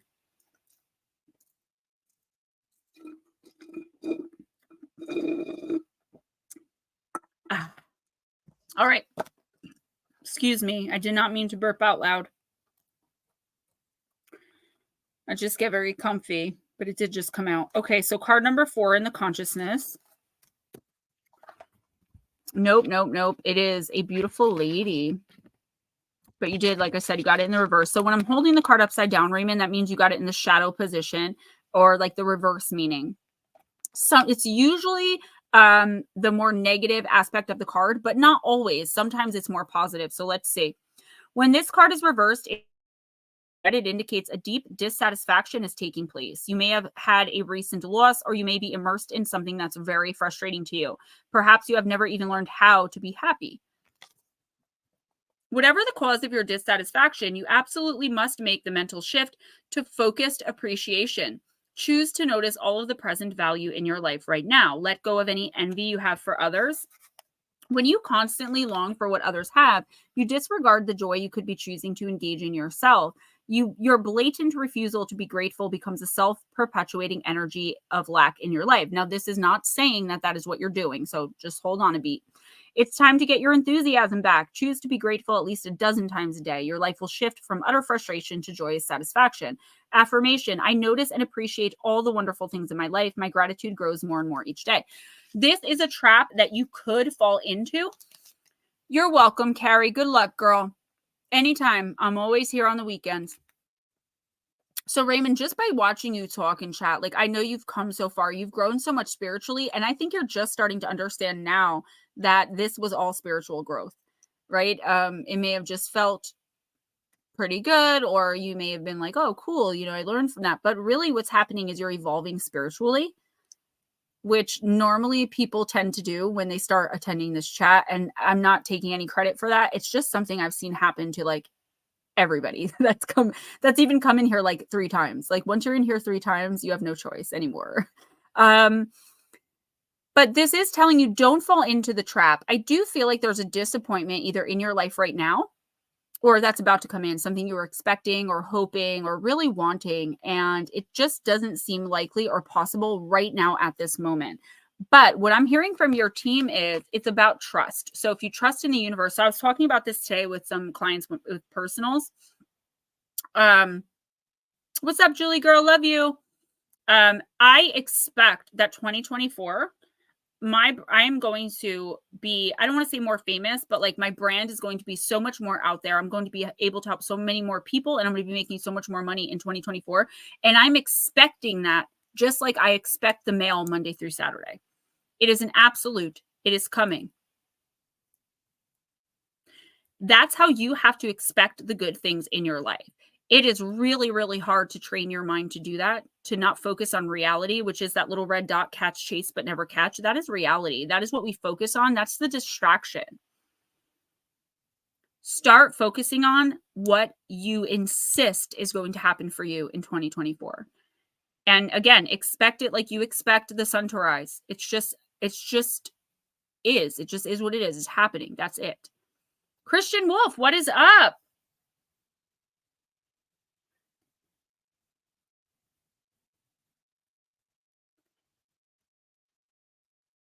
Next is Chris Jarvis. Mr. Jarvis is next. Jarvis, I'm going to use the Divine Circus.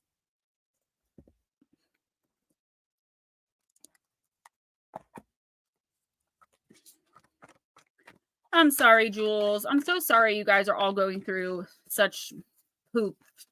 you know? Miss Pixie, thank you for stopping in. I hope you had a fantastic birthday. I love you so much.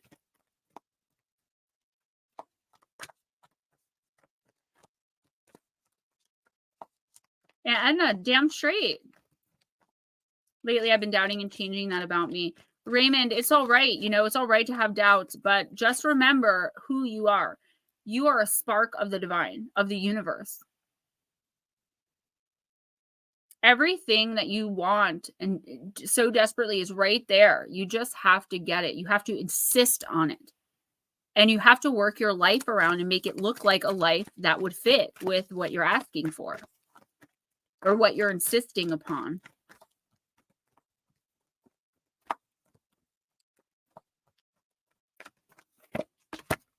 Oh, you got Alice, Chris.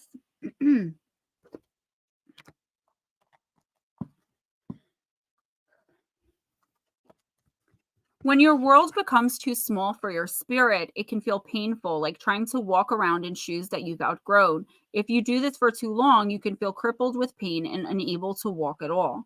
You have a spirit that is outgrowing the worlds you've known and is yearning to experience new ones. Chris, the universe is responding to your spiritual needs to broaden your horizons with new friends, opportunities, and communities that are or soon will become available to you. You may welcome the unfamiliar, or you may find it intimidating. You may wonder if you belong in those possibly strange new worlds, or you may feel like you've come home. No matter whether it's just another world you are meant to pass through on your life adventure or a return to a true soul family you never knew you had, there is value in this next phase of your life path. It's essential to your overall life plan and divine destiny.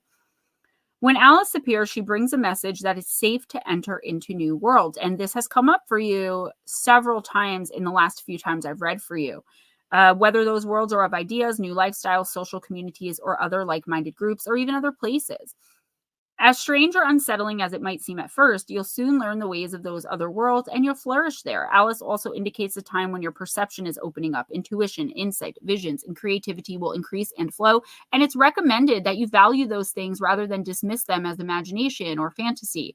You are encouraged to follow that which is novel or unusual, obviously.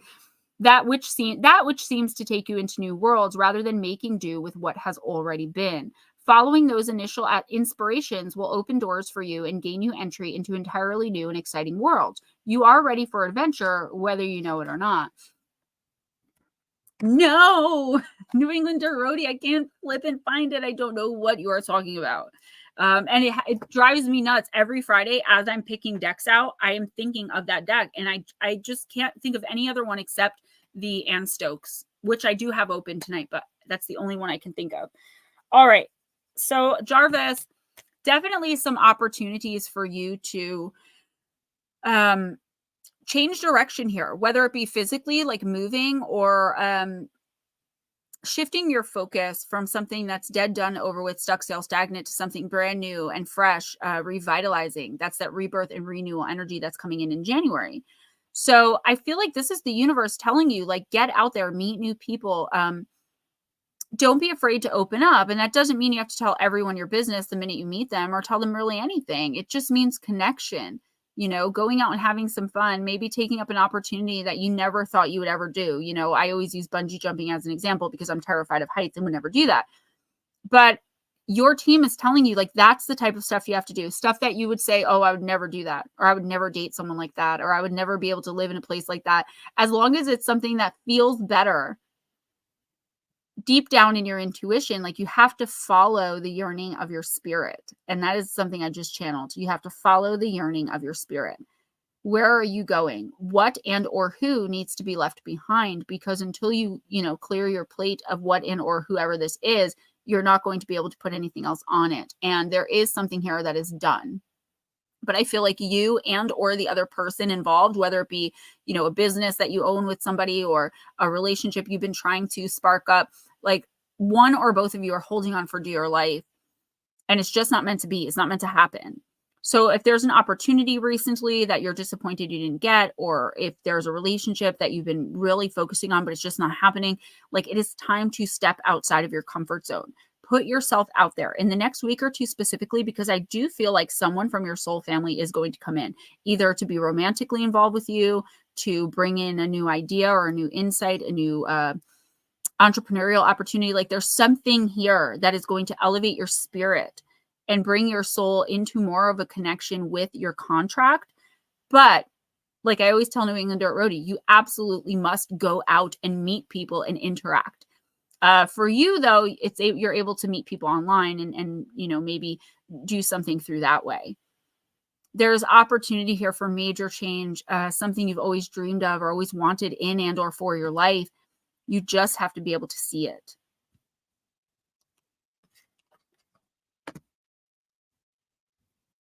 And I love it. Are you ready? Smoochie, is this chat or Dear Gemma forum? You know what? Either one is good with me. I tell you guys all the time, if you email me spiritual questions or questions in general, I will devote either shorts or an entire video to answering them. Or an entire live stream. I just never get an email. So I tried to do it. Am I the a-hole? I was like, send them in. I'll answer you guys from a spiritual angle, but nobody ever digs in. So at Raymond, absolutely. We are all survivors here. That's why we get along, because we are all aware of our spirituality. I think once that awareness is sparked, I've had people come in and be like, this is BS, or they make comments about my looks, or they try to troll me, and they end up listening in the background. Then they'll email me and be like, I'm so sorry. I've had that happen more times than I can count, because it's not me. It's just the energy of the stream that pulls people in.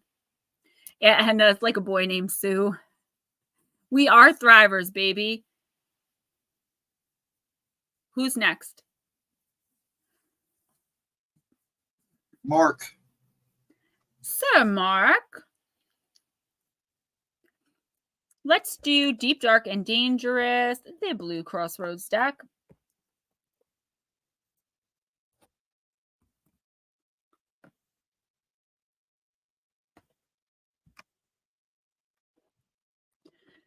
Great. Now I'm going to have that song stuck in my head. My name is Sue. How do you do?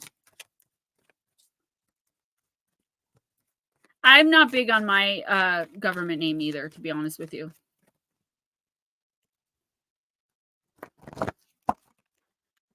Now, this ain't nothing that you used to. Out of the ordinary, unusual, miraculous, phenomenal.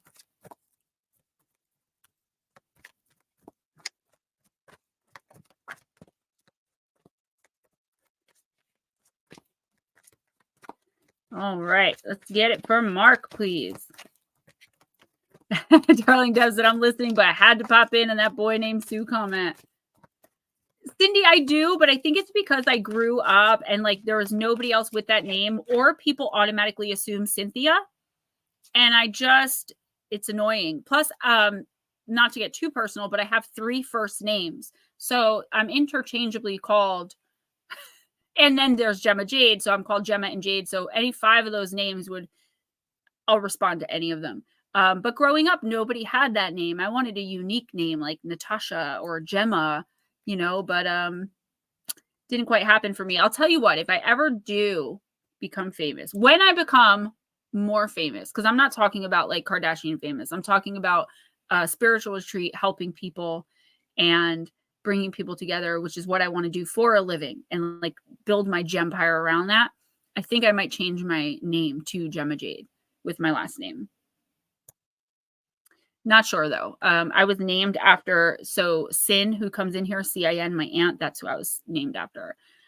Johnny Cash Hurt makes me cry too. Not so much when 9 Inch Nails does it. All right, Mark, you got Callie, the card of love, card number 24, and it is a dark card. I have not yet pulled this card from this deck, and I've had this deck for over a year. I might have pulled it once, but I don't even remember that.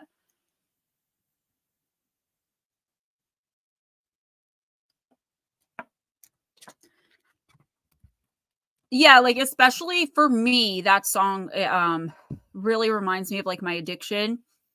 And MGK's song, Raymond, I don't know if you ever heard it. Even if you don't like him, you got to hear the song. It's called Lead You On, Leadu On. Oh my God. Dude, listen to that song and tell me if you make it through without crying. Like only an addict will get it. All right, Mark, love isn't always pretty. Love is authentic and appreciates authenticity. Sometimes real love means you allow someone to make mistakes. Boundaries may be necessary to assist someone you love in the long run. Love is eternal. Acceptance and love can help you negotiate any transition, in particular ones that you are afraid of or hesitant to make. My mom always used to yell across the house, cinnamon, cinnamon, cinnamon. I don't know why. My daddy's song makes you cry. Hurt by Johnny Cash. Yeah, for sure. It resonates with my addiction so much. Mark, the Hindi goddess Shiva, the destroyer, sees Kali Ma, Kali Mother, for the first time. He fully takes in the sight. He trembles in fear, the awesomeness of her, for she is time itself. Time itself. I hope our ghost dragon Lee is okay. She is naked because she is infinite and has nothing to hide, as time is beautiful and terrible all at once. Shiva sees her open mouth and understands that everything depletes and changes before time, and time swallows everything eventually. The wonder of this, the truth of her. He notices she wears a small hip skirt made from human hands, which represents all of our deeds and actions merging into time. She wears a necklace of skulls, which represents all human thoughts, which may be great or poor, worthy or unworthy. And these merge into time. She holds a cut head in one hand, representing the evil demons of all of our natures and negative, destructive egos. And Shiva knows that these too will be suppressed and subdued by time.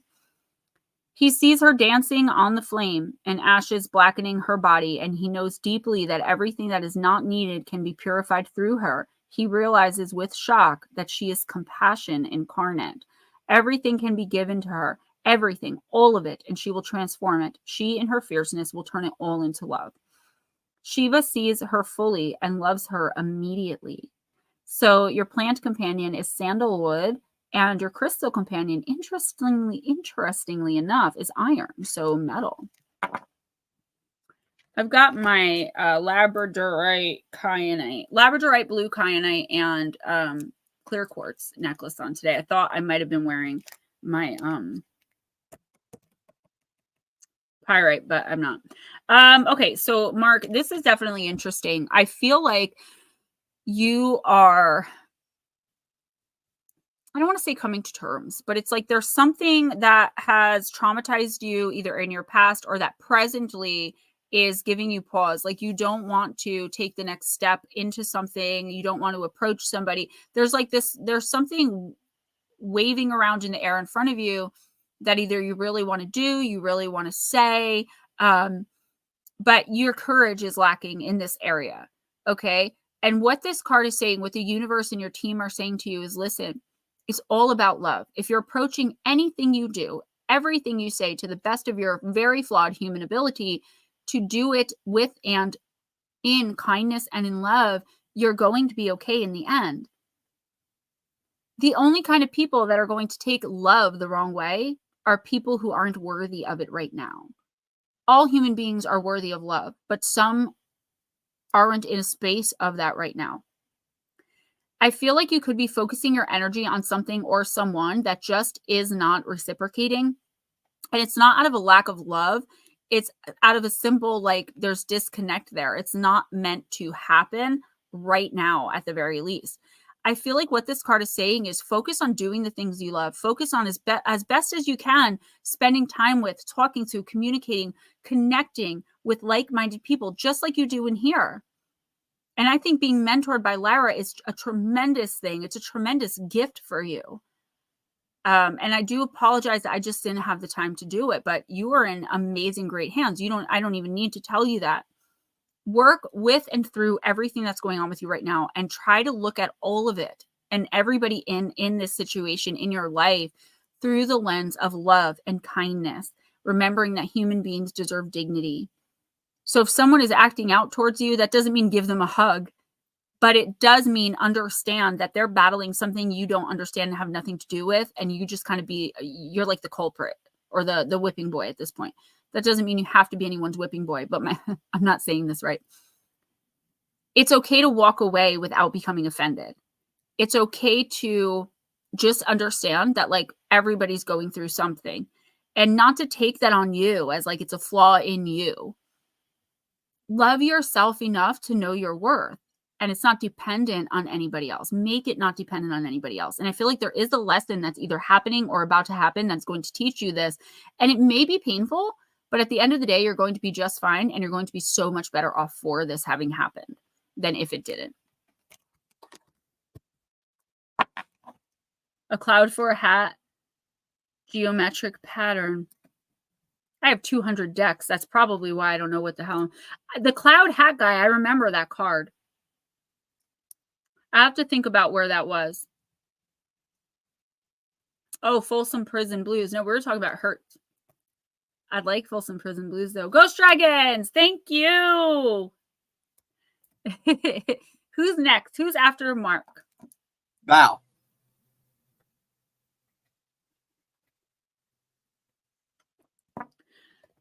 We're missing Miss Vixen Doe. I hope she's okay. There's other people streaming right now, so that they'll probably come in after. So I feel so bad that I have to stream on the weekends and take up space of other people. Okay. So Val, I'm using the Anne Stokes Gothic Oracle.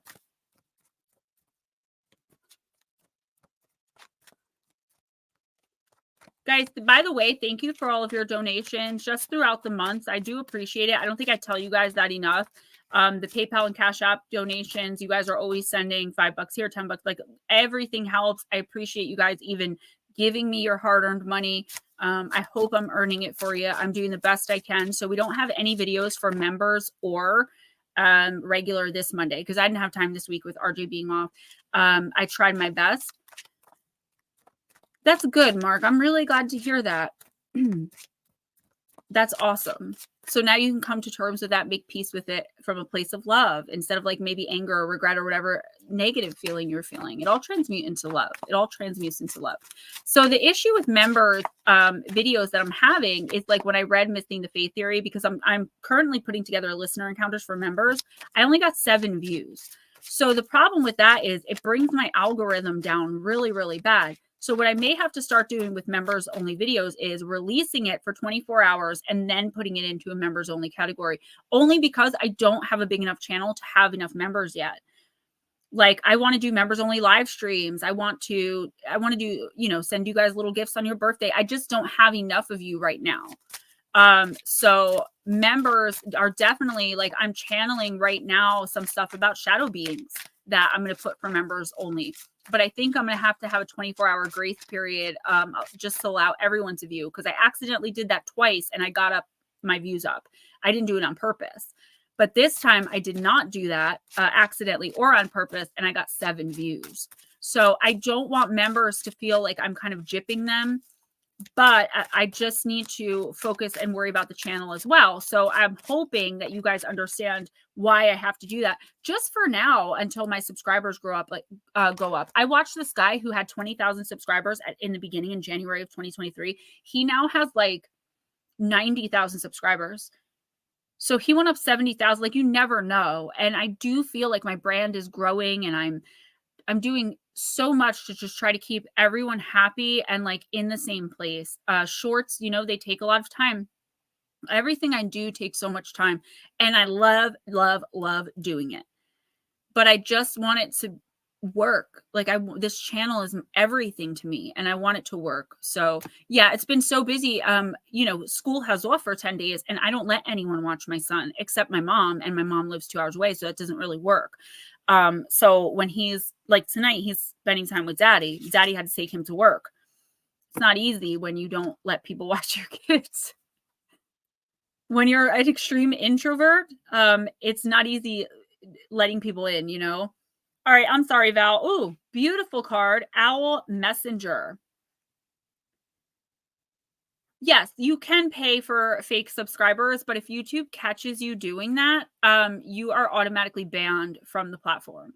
Plus, I wouldn't want to do that. Like, I want to authentically grow. Do you know what I'm saying? Like, I want to do what's right and reap the benefits of it, personally and professionally. Bye, Blue. Good night. I feel like I want honestly, my end goal here is to have that house on the beach with several different buildings all around it that's going to make up the spiritual retreat. So I can bring people into their spirituality, not religion. Like everything I do on here, just up close and personal. That is my ultimate goal with Gemma Jade. A lot of us in here are very connected to owls or have owls as our spirit animal, specifically myself and Aunt Edna. So this is a beautiful card. It's the Owl Messenger.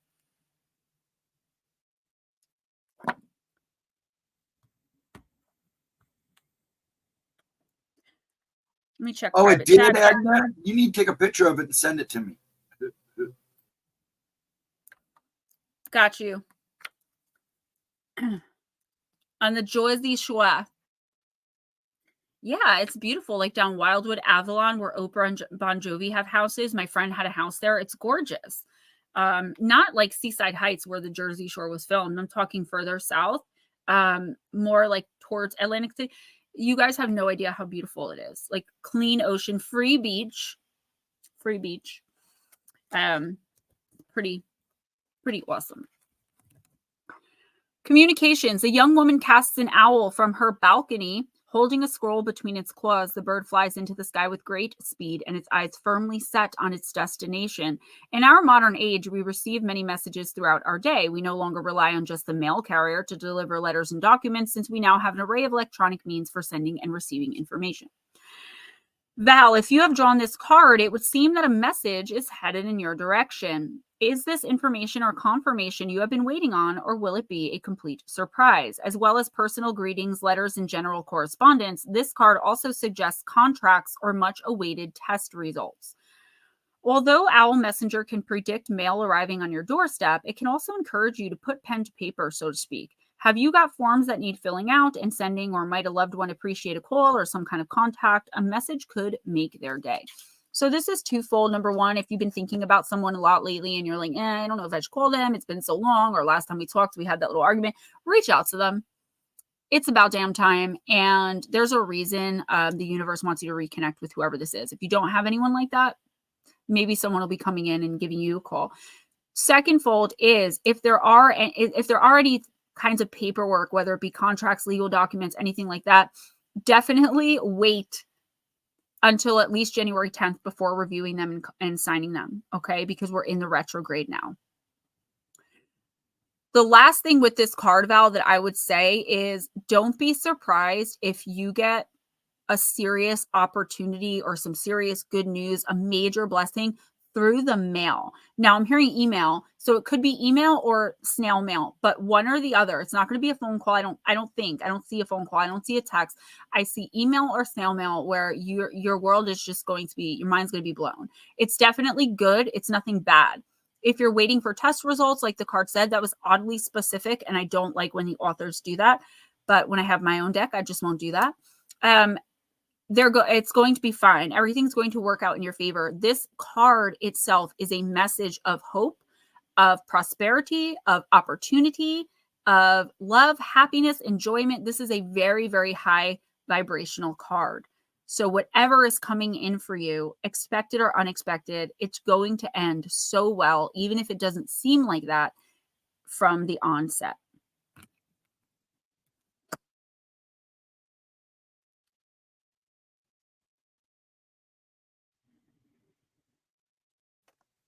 First of all, yeah, it has been abandoned. I know people that have actually put stuff on YouTube so you can look for it, but it's all overgrown now. Bohemia Grove's been all overgrown now. Bohemian Grove, yeah.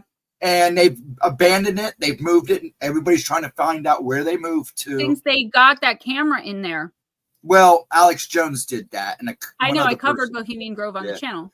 Yeah, I know you did. I have friends that actually have invited me, so I'm thinking about going over the spring to go check it out.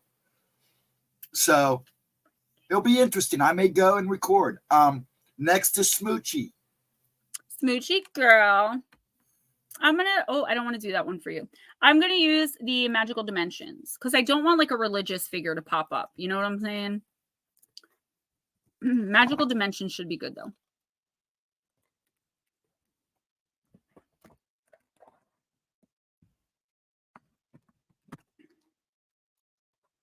Darling Deb, right?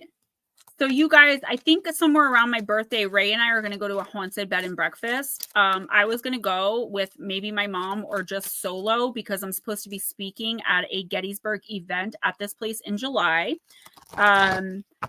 But it's funny because I have to get new business cards because the email on my business cards, I haven't used it in so long that these people are probably trying to email me from Paraunity and not getting through because that email I didn't know is not active anymore. Luckily, this woman texted me and got in contact with me. But anyway, so he is a complete and total non-believer. He thinks everything I do is nutso, wacko, and he's very vocal about it. Sometimes almost to the point where he's unintentionally mean. But he insisted on going. And the one thing, like, we all basically know is that spirit will mess with non-believers more than they will mess with believers. And for some reason, I see it with men specifically. So it's going to be interesting because I'm going to film while we're there. We're going to stay in the most haunted room. Sure, Val. I haven't checked my email in like 2 weeks. I actually really have to do that. It's Gemma Jade Paranormal at gmail.com. Did you put it in there? Thank you. All right, Miss Smoochie, let's do this. Nope, that's not it. Yeah, he's the type of person that, like, if you, Smoochy, just follow your instincts, honey. Sometimes people are trustworthy, but you won't trust them because you're not on their level. Like, you're not vibing at the same energetic level. So it's not so much that they're not trustworthy. It's just that you're not feeling them. Yeah, it's going to be interesting for sure. So yeah, oh yeah, that's what I was saying. So he does not believe. And I've seen spirit around him, like, and he's so closed off. It doesn't even, like, I'll see him stop for a second, but there's nothing. I have a feeling it's going to be a lot of fun. All right, higher perspective, Miss Smoochie. Review, perspective, and overlook. Card number 21. I hate when they do the books this big, though. This deck was like $40. Totally worth it, though. My mom bought it for me for Christmas. All right, Miss Smoochie girl. Beautiful card. Higher perspective resonates to peace and serenity and the soul's connection to the cosmos. It purifies and clears confusion about the soul's place in the universe and assists the soul with feeling allied with a greater purpose and with a higher power. It helps make delivering fresh vantage points into challenging circumstances and reminds all beings to perceive situations from a higher, more celestial perspective. The cosmos is asking that you see your situation from a higher perspective. Perhaps you've been too focused on trying to solve your problem from only one point of view and need to ask the universe for assistance in bringing you a new outlook. Expand your ideas into brighter and bigger ventures. Think big, Smoochie. You are awakening, and new ideas will be coming forth that are of a higher, cleaner vibration. This is a time of full expansion and attracting very high frequencies.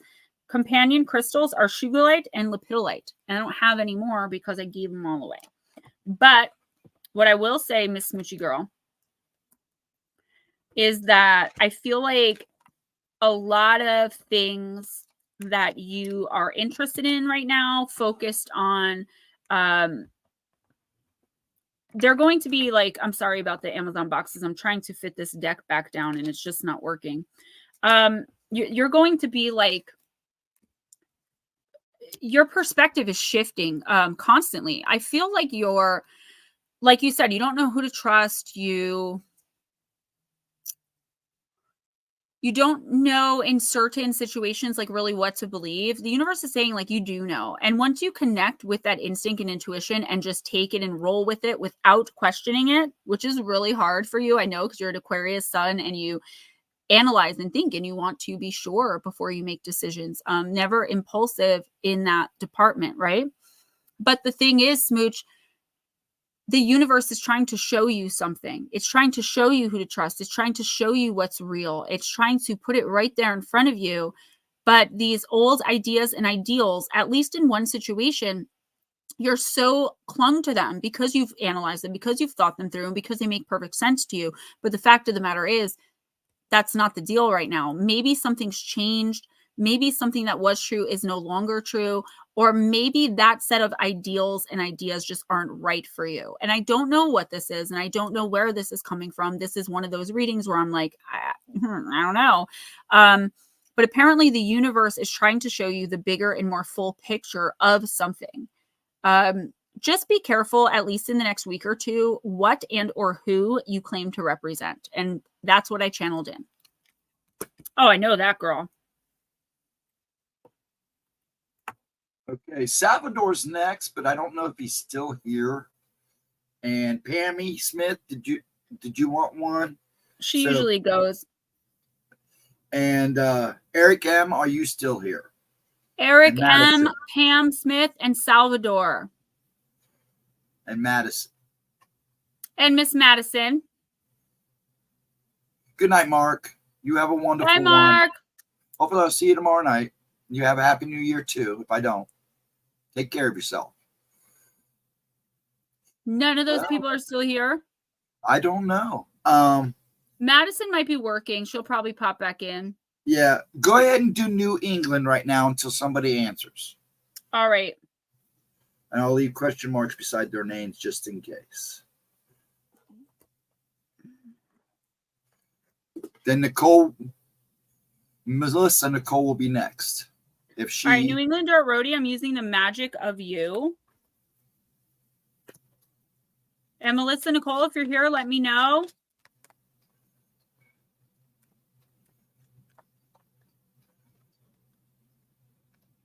What is that? Oh, guys, have you watched? I don't like Netflix. I really want to just not pay for Netflix, but my son... okay, guys, give me 1 second. My son has like his account connected to my, like he's using my account and I don't want to cancel it because he likes it. I watched the movie, His House. Guys, it was so like creepy. I wouldn't say scary because not much scares me, but it was so creepy. No gore, no jump scares. It was just horrific. If you guys have Netflix and you're not boycotting it right now, I'd watch it. So, okay, Salvador, I already have New England Dirt Roadie's deck in my hand, so you're going to be next. Then it'll be Melissa Nicole. New England Dirt Roadie, what's it on? Is it streaming? Because I am looking for something new to watch for sure. Yeah, it's Darling Deb. I forced myself to stay awake to watch it. It was really scary. Okay, Monarch. New England. I'm sorry? I said, watch Monarch. It's good. It's Godzilla. Not interested. I'm going to turn your son on to Godzilla. New England Dirt Roadie. Salvador, don't worry. You're next. New England Dirt Roadie, you got Maximus. First one is on YouTube. Hit HD Minerva is on Tubi. I'll check it out. How can you feed others when your own table is empty? You are maxed out, and yet conversely, more is needed, more nourishment for yourself. You are spread too thin, and your life force is draining. How can you feed others when your own table is empty? Netter, a new idea is waiting to be cultivated, as evidenced by the flamed light bulb. Or perhaps it's time to stop sitting on an idea you've had for a long time. The moths are starting to gather, and as lovely as they are, they'll slowly blot out that light. It's time to feed yourself in order to cultivate and harvest your next crop. Stop focusing on everyone else and the role you play in their lives. Till your own soil. Serve yourself the fruits of your own labor. The table is set with fine silver on a blood-red cloth. In fact, the blood is pooling and indicating that your life force is draining. Capture it now and fill your cup. What is the purpose of these fine things if they're not used? These fine things, your energy, it's the magic of you deck.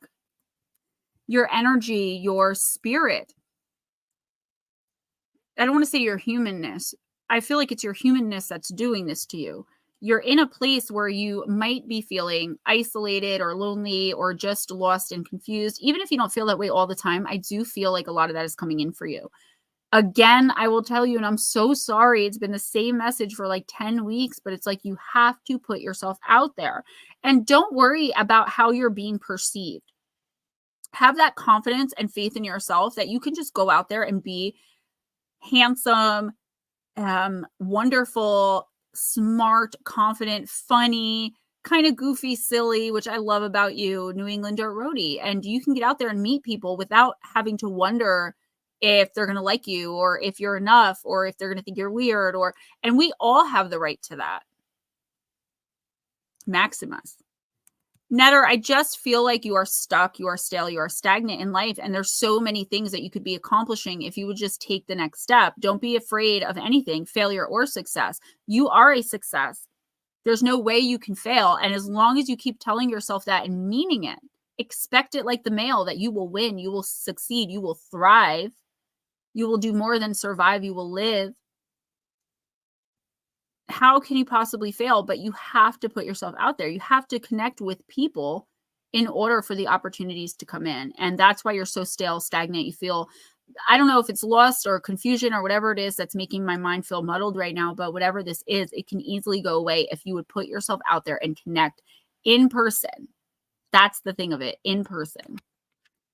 Eric M, last call for Eric M. All right, Salvador. Salvador, yes. I am going to use the Black Moon Lilith deck for you. That sucks because Eric M did want a reading. Had he said he had to dip out, I would have given him one. He's not new, but he might not know that. I forgot to announce it in the beginning of stream like I normally do.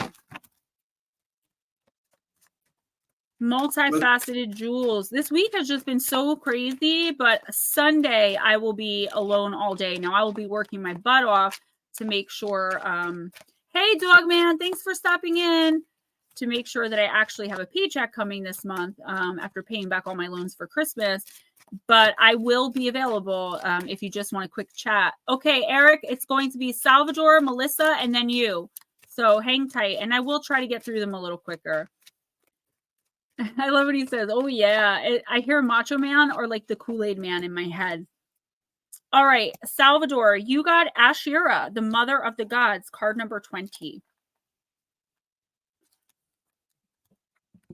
Ashera was the ancient divine feminine goddess, mother of the gods, whom the ancients worshipped as the queen of heaven. So listen, in tarot as well as in oracle, there is no gender assignment. When her oracle shows up in a reading, consider matters involving the mother, home, and or your family tree. Not everyone has a nurturing and healthy experience with maternal energy in their life. So if this applies, the shadows around this can feel very difficult. Issues of fertility in children can arise. It's time to face what has been hiding beneath the surface. You can also be changing your home, renovating, or taking part in ancestral healing through any sort of spiritual modality. Ashera was an ancient Semitic goddess who was the queen of consort of the supreme god El and fertile mother of 70 gods.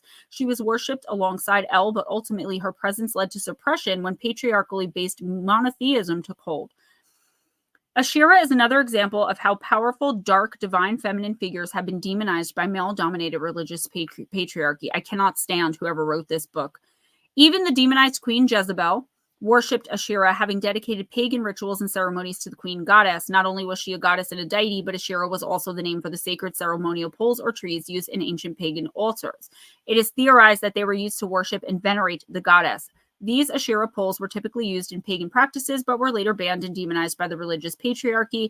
Your affirmation for the week, Salvador, is nurture yourself, heal, and tap into the wisdom of the supreme goddess. Now, just because you are a man doesn't mean you can't tap into the wisdom of the supreme goddess, right? Regardless of your religious beliefs. This is not talking about religion, even though I know this deck does come off as religious. It's not, or I wouldn't be using it. Diane, what's up, girl? Salvador, what this is actually saying is, I don't know what kind of relationship you have. There's like a mother or a mother figure, or it could even be like a wife or watching your daughter become a mother. There is some sort of maternal energy in your life that I feel like you just need to connect with more or connect with better. It's not that there's like a really like a bad experience going on or like bad energy. It's just like this person needs you. Again, I do feel like they're showing me lower. So lower than you would be under you as I channel, right? This is what they show me. So if they're talking about a child, they'll show me you under. If they're talking about a grandchild, it'll be you under. So there is under and under. So that means it is a child or a grandchild, a female who really needs you. And if you don't have children, it's somebody like a godchild, someone you look at as a child. This person is looking to you for advice. And I feel like there's a disconnect for some reason. This is very confusing. I don't really know what it's about. I don't know you well enough to know. maybe this week, if you can, in the next week or two, try to connect with the women who are important to you in your life and just check in on them, see how they're doing, how they're feeling. And I guarantee you one of them will be like, oh my gosh, I'm so glad you called. Can you help me with this? And then you'll be able to spread your beautiful spirit into this person's heart and help them with whatever it is they're seeking. Because I do believe you have good guidance, advice, and love, and you do have at least a part of the answer for them. Melissa, I'm going to use Queen Mabe.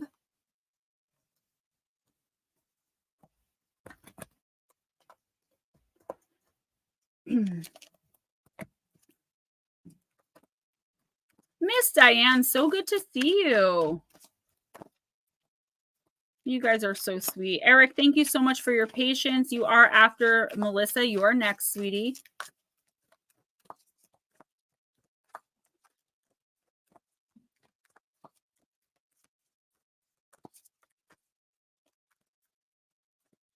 Come on.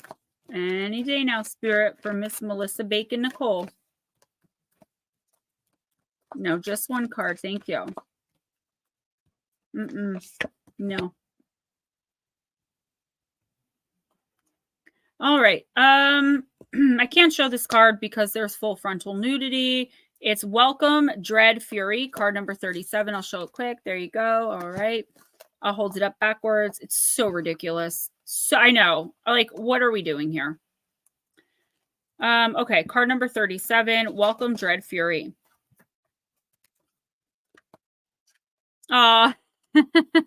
Thank you. That's so sweet. And I hope that you can relieve your stress here and leave feeling better and more peaceful. Channel fierceness into power, Melissa. Banish now all curses, hexes, and unwanted spells that have been placed upon you. Draw upon your fierceness and the purifying wrath of the goddess to unbind your soul and spirit now and for all time. Your freedom from oppressive inner patterns only awaits your instantaneous and complete refusal to host them for one moment. Can you put that back up? Gemma Jade made my skin show up. That's great reading. Yes, please. And let me know how it goes.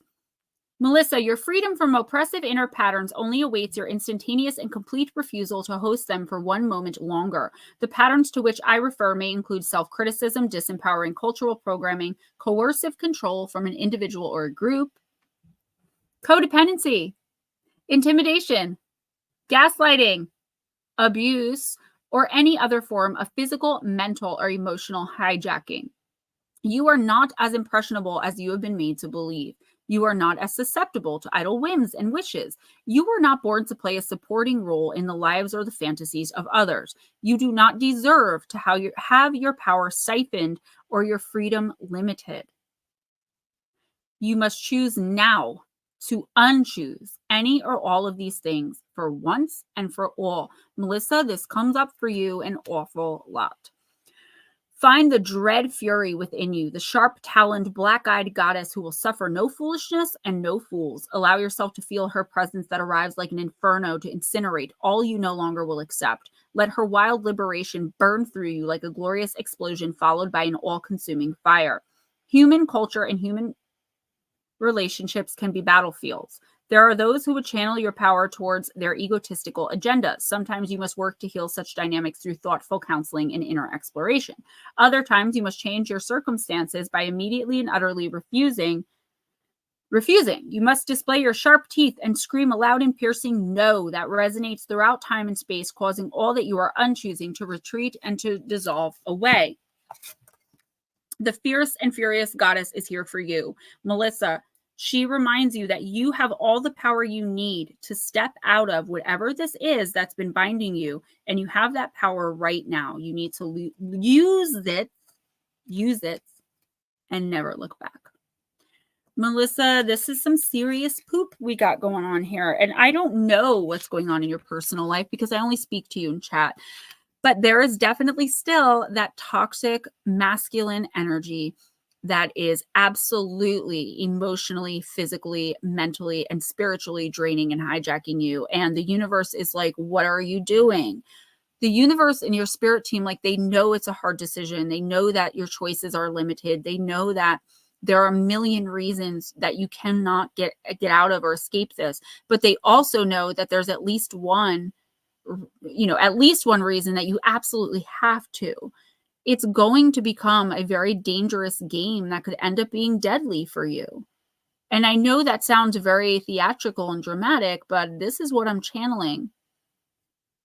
Melissa, I don't know what or who this is, but please, love yourself enough to move away from it, even if you do it slowly.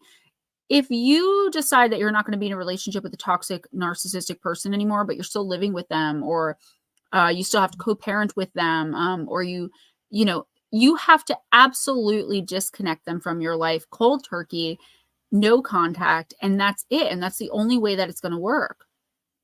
You deserve so much better than what you're giving to yourself. And you are giving this to yourself. That's not to say any sort of abuse is the victim's fault. That's not to say that. What it's saying is take any little opportunity you can to get out of it. I know it's not that simple. I've been there. Trust me. But eventually something has to give or you will lose your life. I'm sorry. It's just channeling in. So I'm sorry that I had to give that message. I feel very emotional right now, like I'm going to cry. That's your message. Eric, shadows and light.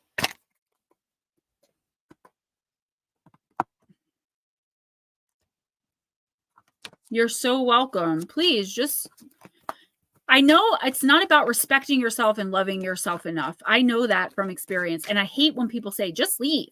And I feel like that's what the universe is saying to you, but not in such an unkind, unknowing, ignorant way. It's saying you have an opportunity or you're about to. So please take it this time.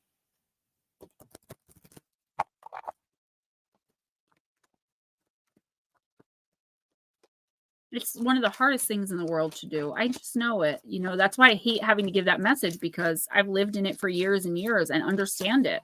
I really do. All right, Eric. Lost in cyberspace.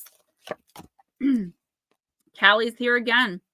Eric, you got Callie. I am Callie. From death comes rebirth. And that's interesting because January, if you've been putting the work in, if you're a spiritual healer or light worker, or just on any sort of spiritual journey knowingly, January is a really great month for rebirth, renewal, reinvigoration of the energy and of the life and of the spirit. So interesting that you got rebirth right in the card. And it is card number 13.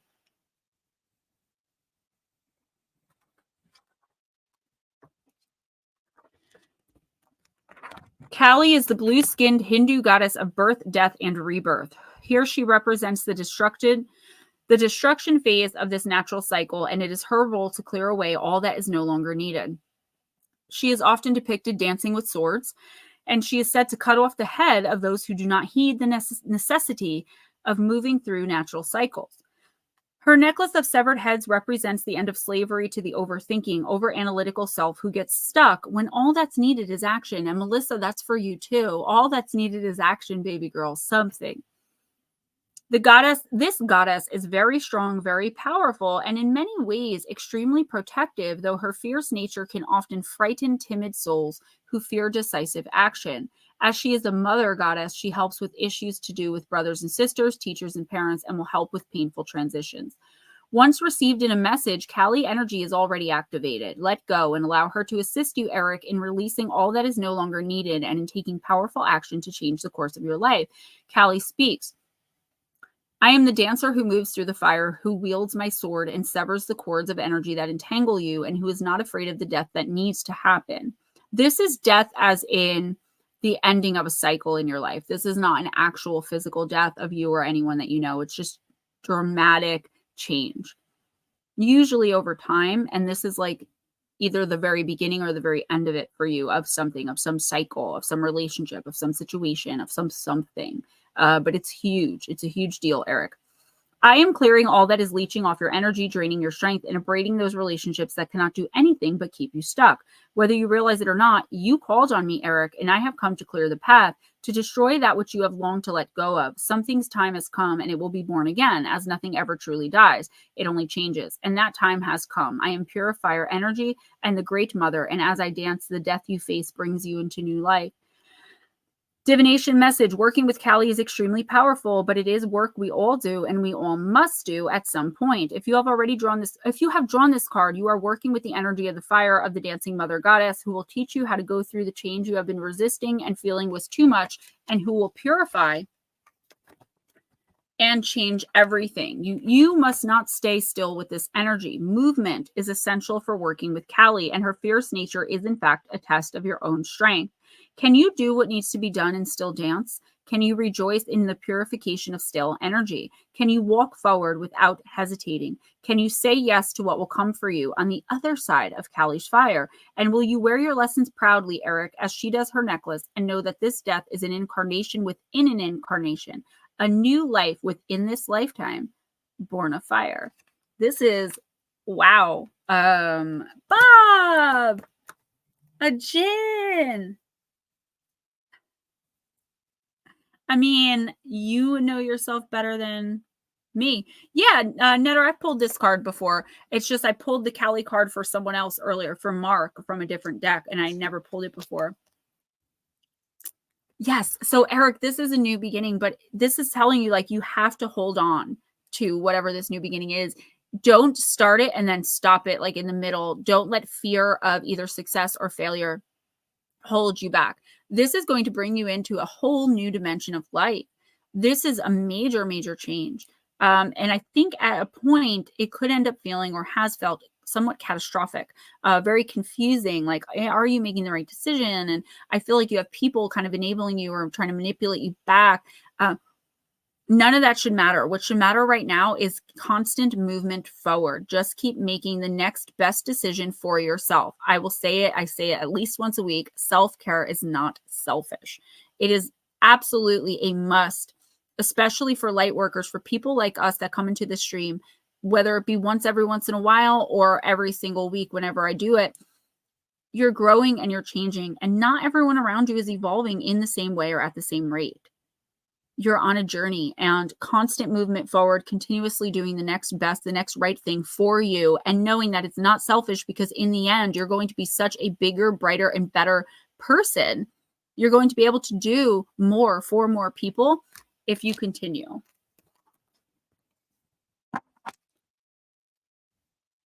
Okay. Well, I was trying to see if Madison was still here, but we're going to go ahead and do Jules. My Julie girl. Then if Christian Wolf is still here, please let me know, because you'll be after her. Madison and Christian Wolf, please come to the front. Please come to the service desk. Please come to the service desk. Miss Julie girl, I am using Goddess Power and Eric M. Yeah, and that's probably why you were drawn in here. Maybe you needed that reinforcement of, like, you are doing the right thing. You are making the right decision. Christian, you will be next after Jules. I love it. You guys are tremendous. And Lotus girl, if you're still listening, Sunday, the first thing I'm going to do is that reading for y'all about everything that's going on, specifically about that. So don't worry your gorgeous little head. All right, Jules, come on. Just one card, please. Here we go. Saraswati, the card of mastery. It's card number 45, and you did get it in the upright position.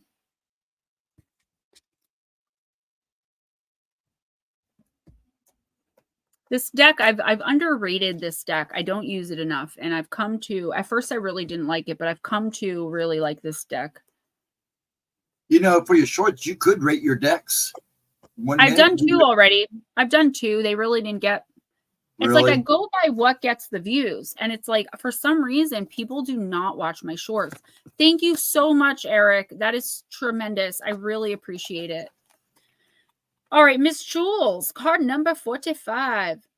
Yeah, I don't know what's going on with the shorts. See, the videos I can share out purposefully, like to Facebook and to you guys in the community, but the shorts I can't do that with. They just pop up whenever they pop up to whoever they want to pop up. I can't direct them anywhere. I can share them on Facebook, but I can't share them in the community. So I do raps, I do singing, I do the deck reviews, I do once a month love, once a month general, I do once a week general, and it's just like they're not catching on, but I'm getting enough views that I feel like they will. You have to understand, I have almost 3,100 subscribers, and probably only 300 people actually watch everything I do, or most of what I do. When we leave Oracle tonight, if there were like maybe 25 people in here at tops, there'll be like 150 views. There's so many people listening and just absorbing what I'm saying, which is wonderful. That's what I want. And you got to remember too that people who are watching anonymous that are not signed in, their views don't count. So unless you hit, log in and hit, they can't even give you a thumbs up or anything when they're anonymous. So the shorts are views that way too. The shorts are just really tricky. I do a little bit of everything. A lot of people hate when I sing and when I rap, and I've been trolled really bad, but I think it's funny and I have fun doing it. So that's the one thing I do for me. And if people can't handle that, then that really sucks to be them. I'm not going to stop doing it. I think it's fun. I have so much fun picking the songs and doing all that. So anyway, but the Oracle stuff I do for you guys. And I know most of you that are in here now watch it. No, Jules, you got it in the upright position. Empowerment message. Mastery is a genuine sense of effortless knowledge after a period of dedicated immersion. The Hindu goddess Saraswati asks you to enter her domain of art. So art is coming up again for you. Language, knowledge, music, and poetry, and make the commitment to go the distance. I don't know what this art is. Art keeps coming up for you for like literally, like I said to New England Dirt Roadie, I think I remember like for 10 weeks now. It's like focus on your art, focus your emotions into your art, focus everything going on into your art. I don't know what it could be. You would know. Immerse yourself, body, mind, and spirit in discovering all aspects of what it is at hand. Learn and then learn more. Right now, if you adopt the role of apprentice and are willing to devote your heart and mind to something, you will become a true master in no time. Deep wisdom knows only continuous learning. No matter what questions you've come to explore, the goddess Saraswati reminds you that the pursuit of mastery is never ending. So enjoy every minute of it. This is you. Thank you. Yeah, you guys always tell me that, which is why I keep doing them, because my gemstones, like my actual crew, are just like, you are hilarious. It's awesome. Keep doing it. And my mom gets a really big kick out of them. Jules, this is talking about you mastering a craft, you learning something. And I do feel like it has to do with spirituality. I don't think this is going to like a vocational school. It could be. I mean, I don't know. But this is talking about your deep wisdom, your inner knowledge, something that you're trying to gain. I feel like you have such curiosity about certain things going on in your life, or things that maybe you catch a little blip of on a YouTube short, or you're like, wow, that's fascinating. I want to know more. But then you get distracted by, life. And this is also talking about that non-self-centered, non-selfish self-love and self-care. Give to yourself enough to allow yourself to explore the rabbit holes. Even if it's for a few minutes a day, there's something here that you are missing because you are not putting the time and effort into learning it, because just like most of us in here, you don't feel you're important enough to spend your time on. Do you know, I feel guilty when I'm sleeping. I don't take naps anymore. I feel guilty if I sit and watch Harry Potter with my son, because I should be working. I could be working. I could be earning money. I could be, helping you guys. I could be. And I have to remember that spending time with my baby is self-care. Taking time away from the computer and taking time for myself is self-care. And it's a very, very hard lesson to learn when all you want to do is give to and help others. And I feel that like I'm simpatico with you there. That is what you want. I don't feel you doing it the same way as I do it, but I do feel there is something here. I know, Miss Mucci, I see you all the time. And I do appreciate it very much. Jules, there's something inside of you, like your spirit is yearning to do something, to learn something. Okay. And another message, I'm getting a little off card. I just keep hearing it. Why are you not enforcing boundaries that you set? when I talked about the club, you got to pay $10 to get in. What's the price for people to have admission, admission to you, or however I phrased it. It's like you're just allowing people through the red rope to walk in, walk all over you, drink your drinks, do whatever, and leave without so much as a thank you. That's kind of like the analogy I'm seeing. You got to put an end to that. And also, I feel like you have to stop being everything to everyone. You have to focus more inward. And I know, again, that's so hard. It's so easy to say. And I even hate saying it because it's so easy to say, and saying something doesn't make it so. You have to put the work in. You have to back it up with the effort. And the universe is begging you to focus on yourself. Spend a day just focusing on Jules, doing what Jules loves. And I guarantee you're going to feel so much better. You're going to be so much more reinvigorated, and you're going to be much more confident to tell people, no, like I'm not doing that. I'm not with that. I got you, Dragons. Anytime for you. So yeah, you have to start putting your foot down. Being a people pleaser, being nice is not getting you anywhere. And it's admirable that we all want to do that. But it's to your detriment now, because you're not spiritually evolving. You've stunted yourself by giving so much of your energy to people who are not dealing in reciprocity with you. Who's next? Next is Christian Wolf, and they are Christian here. Wolf. And then what? I said they are here. And then Diane Boss. Now, she's your last person. Would you like to hang around like a little bit just to see if anybody comes in? Because some people are ending their streams now. Yeah, we can hang out for a few minutes, but I mean, that's up to you. Well, RJ is home, so we'll hang out for a little bit. I'll do your reading. I'll find in the Black Moon Lilith in Capricorn, and I'll read that for me, and then we'll see what happens from there. That sounds good. Christian Wolf, I'm using the Quantum Oracle. Maybe I could actually read for myself the way I read for you guys if I do it on stream, because I cannot read for myself. I would have to record it and do it as though I was doing it for one of you guys. And again, I would feel guilty about taking that half hour, 45 minutes on myself to do a full reading. So maybe one card I can do. All right. So, Christian Wolf, you got card number 8 of people, and it's new supportive connections in the upright position, which is, I believe, a very good place for it to be. Christian, a man and a woman are enjoying an art class in a lovely environment. This card brings you increased connections with new people of like mind and heart. Now is a good time to engage in activities that will bring you together with others in more meaningful and profound ways. Perhaps you could organize a meditation group, take some classes in a field that interests you, join a book club, go bowling, a writer's group, or anything that genuinely calls to you. Christian, there's a beneficial, energetic momentum that comes from your actions in this regard. This is almost the same thing as Jules, almost. As you pursue more paths of personal interest, you forge intentions in the energetic realm that are bound to pay off in real time. The new connections you make in this type of networking could bring jobs, love, opportunities, happiness, and even more financial success in the near future. Start investigating the many ways you can put yourself out there and network with people. Expand your interests and your experiences. As you connect with kindred others, the potential for joy will increase in your life, as will your magnetic energy. So Christian Wolf, you may be going through a time right now, possibly coming out of it, hopefully not going into it, of just kind of wanting to be left alone. And I feel like your spirit is calling for more. Salvador, you're so welcome. Good night. Happy New Year to you too. Happy New Year to all you guys. Your spirit is calling out for more. It's telling you, like, this is not working for us. You need to get out there and meet people and connect with people.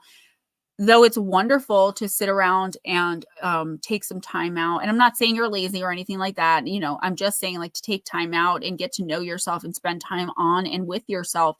Like I said before, that is the least selfish thing we can do for the people we love and for ourselves. But the time has come now for you to pull yourself out of this and get out and meet new people. For all the relationships that have ended, the situationships, the friendships, the kinships that you've outgrown or that you've just don't deal in anymore, look around you and, like, how many people do you have that you're really connecting with physically in the real life? Not romantically or intimately or sexually. Well, intimately, yeah, but not sexually. Just like, how many people are you living your spiritual path with them right by your side?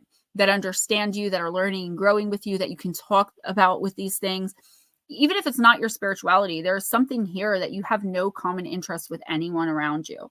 And I feel like that is leaving something empty in you and something yearning. So in the next week or two, if nothing else, Christian, get out, make some connections with people, put yourself out there. It's okay to do that because you know energetically your spirit will tell you who you're vibing with and who you aren't, who your people are and who are not your people. And it'll be okay. And I feel like you're going to make such mega, massive, major connections when you do that, that you're going to wonder how your life was ever the way it is right now. Opening your inner circle, not to your detriment, but I feel like your spirit is telling you you're in a place now where you're good. You can definitely discern who should have access to you and who shouldn't. But the key is saying it.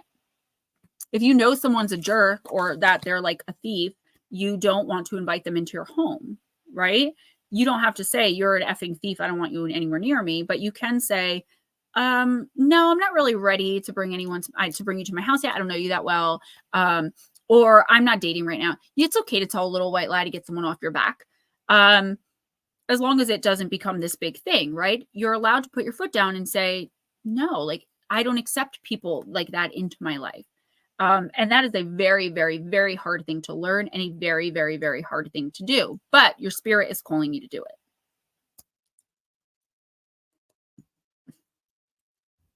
Okay, you ready? A lot of people are saying they're having issues, but there are no issues on our end. I'm not having a bit of issues. I think there is a solar flare that's just now hitting us. So some of the people in the higher parts of the country may be experiencing some little slagging, but as for everybody else, I don't know what.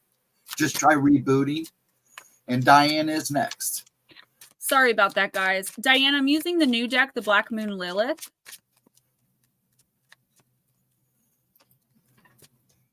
And I don't think it is.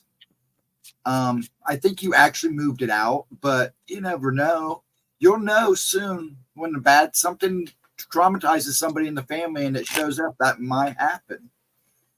Yes, that is definitely true.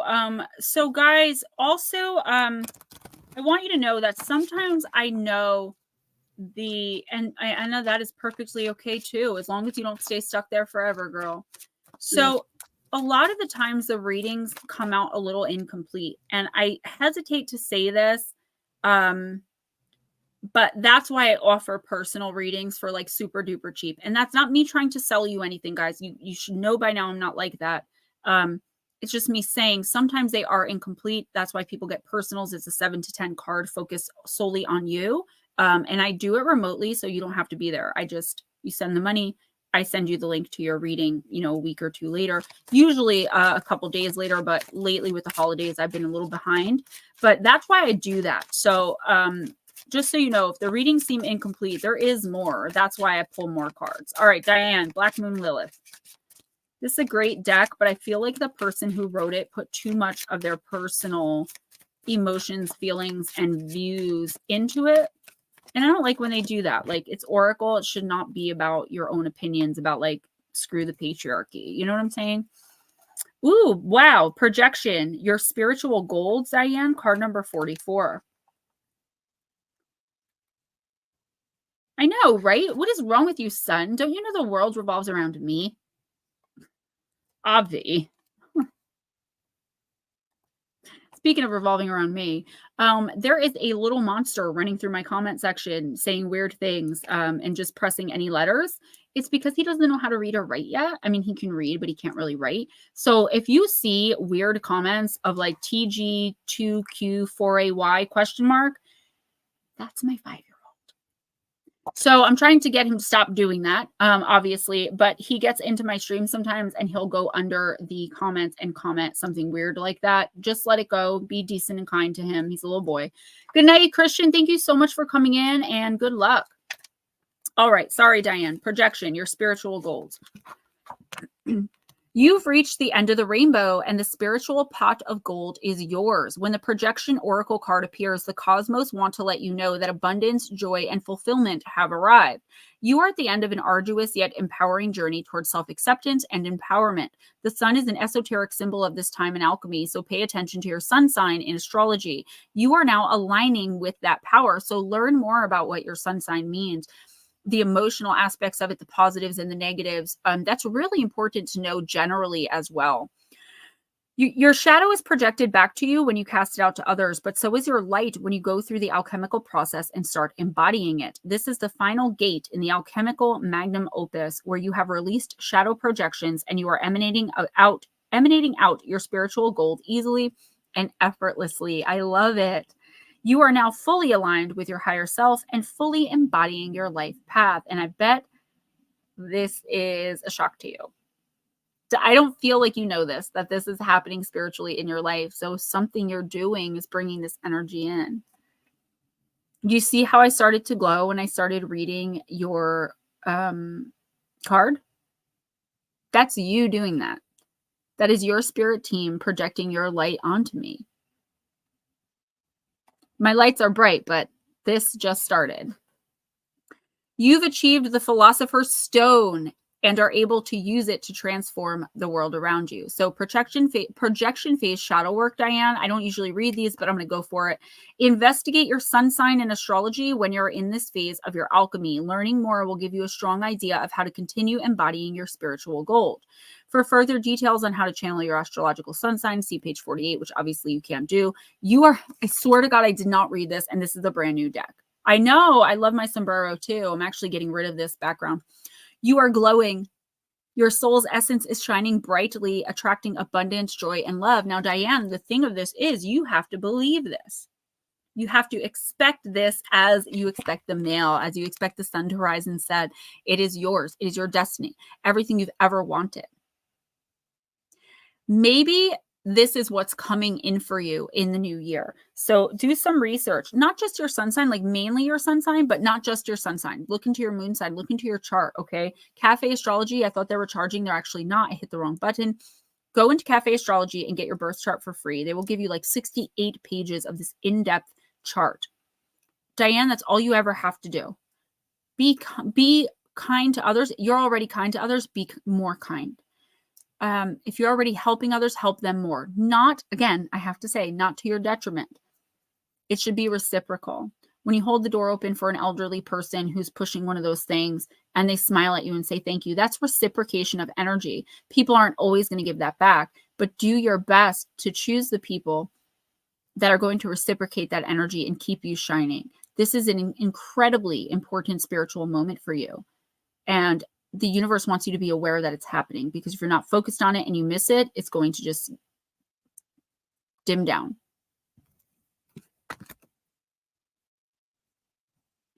All right, who's next?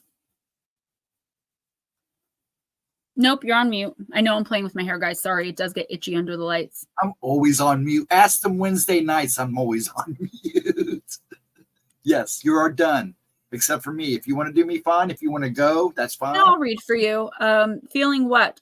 Diane, so even more so then for you to give of yourself. Again, we never want to give when it's not being reciprocated. But if you find someone that'll bounce that energy back to you, a part of your soul family, I feel like your soul is searching for more, searching for answers, searching for comfort, searching for soul family. We aren't always born into our soul families. So there's at least 4 of you guys here that are a part of my soul family. I've never met you face to face, but I know that for an absolute fact because my guides told me and your team told me. And some of my family is my soul family. But like, for instance, my daughter who I put up for adoption, she was born because she needed something genetically from me and her biological father, but now she's in with her soul family. She's still involved with my family and she's my baby, but she needed something genetically from us. And then she went and joined her soul family. And that's usually what happens with adoption, but it's not always adoption. We're just not always born into our soul families. And I feel like your soul is searching for yours because for some reason you have not found a lot of them yet. And that could be why sometimes you feel very misunderstood, very alone, very separated from the people around you, it's because energetically you are. You're vibrating very high, at least right now, Diane. And people that are not vibrating that high, who are not on their spiritual journey, are not even aware of what's going on spiritually.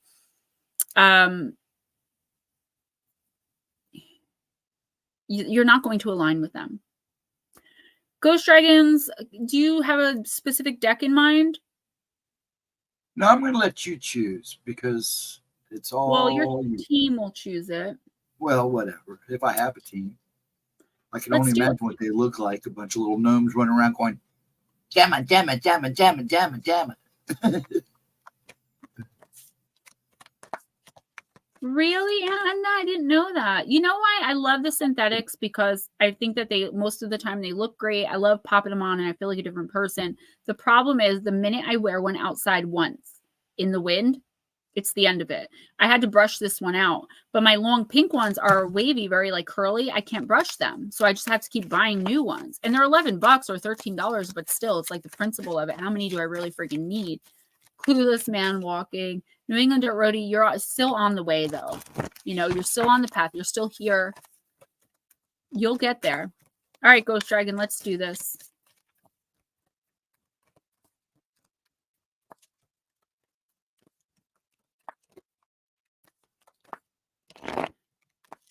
Yeah, I don't know. I just know that they mess a lot easier. But the ones I buy are very cheap. I only buy them for streams and stuff. You're so welcome. All of you are so welcome. Remember, it's not me, it's your team, but I do appreciate the acknowledgement. So you got Conjurer, card number 31, higher self, subconscious, influencing, and creation.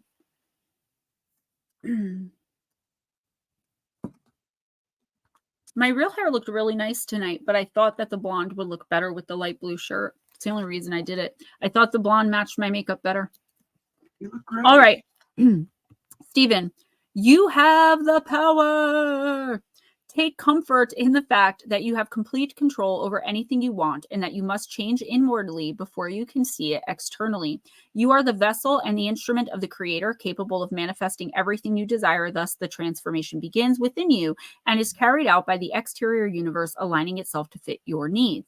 This is what, quote, you are the creator of your universe, end of quote, means.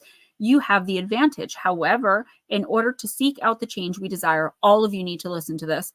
We must meet the energy and entities that can assist us in order to become aware and recognize that change is required. We cannot change unless we consent to the influence of change. It is all within us. There is a universe within us, and each reality is different and unique because each person is different and unique. When we engage with energies apart from ourselves and acknowledge that they have their own essence that we interact with internally, we operate with a better understanding and capability of influencing our own reality. Affirmation. I am one with the universe. I am divine intelligence. I am creating my life according to my dominant beliefs. Okay. This is everything I've been saying about myself. And to a lot of people tonight, this has been coming up where you just expect things to happen. Not like you're laying in bed and you're not putting any work in and something's going to fall into your lap. But if you want something bad enough, you will have it. And you just have to tell yourself that. And you have to really mean it. Once any little tiny seed of doubt pops into your head, you have to immediately expel it. And it takes a really, really long time to train your mind to expect nothing but the best and to stop focusing on the reality of the situation, because the reality of the situation, quote unquote, is just the distraction from what's actually happening around us spiritually. We are not human beings having a spiritual experience. We are spiritual beings having a human experience, which means reality is very subjective. What do you want your reality to be? You have to insist upon it. I think I told someone else this before. You have to insist on what you want and that it will come. Don't question. There's no if, there's no I hope, there's no I want. It's I have, I will, I am. Change the I am. I'm going to do something. Go ahead, I'm sorry. I want to thank you because, yeah, actually, I've been learning a lot the last few weeks. And I think I've said this in one of the comments that I've never been more relaxed now than I've been in a long, even being sick. That I've been more relaxed now that I've come to terms to some things that I thought I came I've to terms noticed with. that. And I'm good, even though I'm really like ready to go. So good. New Englander Road, you make me giggle. Is Gemma a complete name or is it short for something? Gemma. It's short for Geminana. Banana. Gemma No, banana. Short for Jemima. I just don't like that name. So come on, dude. No, Gemma is a complete name. Okay, so Aunt Anna says, don't say I hope, say I will, and believe it. Then my prayers are being answered in your case, Ghost. So I'm going to do something I'd never done before, and I'm just going to read quickly for myself, and then I'm going to get out of here and get my butt to bed. But I'm trying to think. Gemistophiles. I love it. Gemaximus. I'm going to use Deep, Dark, and Dangerous on myself. And what I'm going to do is I'm going to read. The way I have to do this is to read as though Gemma is in chat, not like I'm Gemma. So I have to read it as though I'm reading for someone else. Let's see if I can do it. You can't make me. I know, I've never done it before, but we've got a little time to kill. I don't know why that's happening, Cindy. Sometimes that happens with me too. That stuff will show up in the StreamYard, but I don't see it in YouTube. YouTube moderators are not seeing. YouTube moderators will take out any tiny little word that's misspelled. If you accidentally type one letter and press enter, they'll remove it. And I'll go in and see all of this stupid stuff that they took out. That could be why, or it could just be the solar flares or whatever's going on. Mercury retrograde. There's a lot going on in the atmosphere energetically. So that could be why. All right. This is for Gemma. Let's see. You guys are so cute. This is a treat. She never does this. Well, I'm glad that you are digging it. I am feel too. A little self-conscious, but it's all right. I read for you guys, put it all out there. So go for it. All right. One card. Hydra, regeneration. She comes up so often. All right, card number 11. It's a deep card. All right. Deal with the issue now. Do not allow it to become more complex or worse. Reject gossip. Look for the source of the problem. Go to the beginning to understand the motive. The Hydra of Lerna is a legendary creature whose legacy is recognized today. This infamous multi-headed water serpent's name and powers of regeneration are used in popular culture and in common sayings to cut something off at the head, or if you don't cut things off at the head quick enough, two will take its place. Both of these sayings are from the myth of Hydra. In the second of his 12 labors, Heracles was charged by King Eurystheus under the goddess Hera's control to kill the Hydra. Killing the Hydra would not be easy. The Hydra possessed breath that was a deadly poison. Its odor could knock someone unconscious, and of course, the 6 heads with lethal power could dismember and eat you. If that wasn't enough, if you cut off one of the heads, at least 2 would grow in its place. Heracles covered his face tightly with cloth and his lion skin to stop the poison and fumes entering his lungs, and shot a flaming arrow into the lair of the monster. He was armed with a long, sharp sickle and his club. The monster appeared and he cut off one head. Immediately, of course, 2 grew in its place. Not exactly a great start for our hero. Heracles had his nephew Iolaus with him, and the young man witnessed in horror the regeneration of the Hydra's head. He had an idea, though, as to how the Hydra's regrowth might be stopped, an idea possibly implanted by Athena, who loves heroes. Iolaus took a flaming torch and told Heracles that if he cut off the head, he would quickly cauterize the stump with the flames. Perhaps this would work for them. So with great force, Heracles cut off the head, and Iolaus used the torch flames rising from the Hydra's body. It seemed to be working, and then Hydra, realizing that perhaps the 2 heroes would be triumphant, sent a giant crab to attack them. Heracles swung his club and smashed its shell and stepped heavily upon it, neutralizing it. Soon there was only one head left, and with the golden sword gifted to him by Athena, Heracles swung hard and removed the last Hydra head. He placed the head, still alive, between 2 huge rocks and on the sacred way between Lerna and Elias. There he collected some of the Hydra's poisonous blood to use as a weapon in the future. While the king recognized that Heracles did indeed conquer the Hydra, he imposed another 2 labors upon him. The original labors were 10 because he had assistance from his nephew, and the idea of using the torch to cauterize was not his own. Hera was sad that her creature had been killed and raised it up into the sky as the constellation Hydra to shine in immortality. Plant companion Lantana and crystal companion Kyanite and black kyanite and blue kyanite too. But black kyanite is one of my favorite gemstones. So interesting. I feel like what this card is talking about is getting out of your comfort zone. So this would be, I feel like though it's too late to kind of cut something off at the head. It's kind of like stopping it in the middle before it continues on.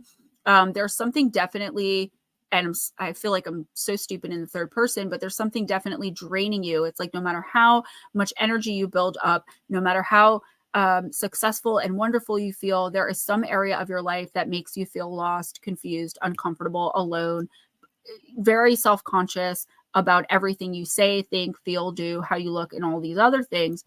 But the thing is, you're allowing it because you are in a comfort zone. It's just something you're used to. It's just something you deal with.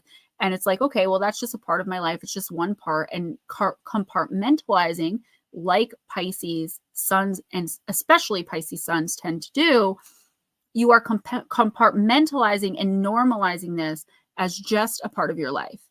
Just something to overcome daily or weekly, whatever the case may be, that you have to overcome. And you'll eventually revisit after you're successful enough, after you're financially stable enough, after you're, whatever enough. But the fact of the matter is, while you're compartmentalizing and putting this piece of your life, a huge chunk of your life away and storing it for later, it's like fermenting. And it's growing mold and it's getting nasty and dirty and it's getting worse and worse and worse to the point where it can make you ill. It can make you sick. Rationalizing the situation. Exactly. I was hoping some of you guys would channel some stuff for me. I know exactly what this is. And I'm right on point. You nailed yourself. I did. And I think that's why I tell you guys, like, I can relate so much to so many of the situations, even if they're not the exact same situation. There's a part of all of us that tends to just become comfortable, even if it's in misery. And I'm not miserable. Even the one part of my life that I wish were so much better, I'm not miserable in that. I'm just dissatisfied. And when you become dissatisfied to the point where it's not an everyday thing, it could be you are totally satisfied and completely fulfilled for a few months, and then all of a sudden the dissatisfaction boils up again, but you have absolutely no control over it because you gave your power away. And you, like, no matter how hard I try, I still seek that validation from an outside source that is never going to give it. If I could only look pretty enough, if I can only be skinny enough, if I can only look young enough, if I can only sound smart enough, if I can only achieve enough, if I can only earn enough, then I will be accepted and celebrated with and appreciated and acknowledged. So I definitely know what that's about. I'm getting like emotional because it was like literally, I didn't expect to be able to read for myself in that way, because when I do it for myself, I'll pull 3 cards from every new deck. I just read the cards and nothing comes. Nothing comes to me. That's why I asked Lightworker, or Divine Empathic, she's called now, to read tarot for me, because thank you so much, Raymond. Thank you, everybody. You guys are so incredibly sweet. I am going to go eat because I had my nutrition shake and a bowl of cereal today and I'm hungry. And I also miss my little guy. I probably won't be around tomorrow. Tomorrow is Mommy and Sunday. But Father and Sunday is on Sunday. So I will be around Sunday, but I will be working. I was too. I was hoping that you guys would get something. And I knew that you would. That was intense. That was very intense for me. I wish I had a deck so I could pull it and read it and then make you interpret it. That was just very like overwhelming, but not in a bad way. Just like, no, wow. It's good. Like, it was good. You needed to hear that. Now it's like in my face to acknowledge, like that little door to that compartment is opened. All right, guys, I love you so much. Don't forget donation, PayPal, Cash App. My book is still on pre-order. Danger at Your Door, Terrifying Encounters with the Black-Eyed Kids. I think it's Yeah, just I'm Encountered knocking. with the Black Eyed Kids. We changed it. Pre-order on Kindle through Amazon or Kindle Unlimited, I believe.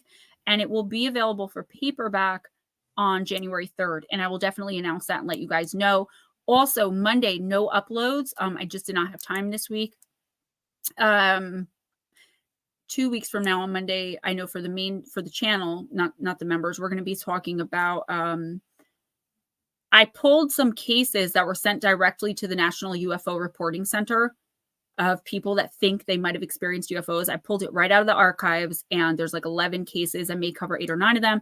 And I want your guys' opinion on, like, do you think this was alien or extraterrestrial activity or something paranormal? What do you guys think? I thought it would be really cool to interact in that way.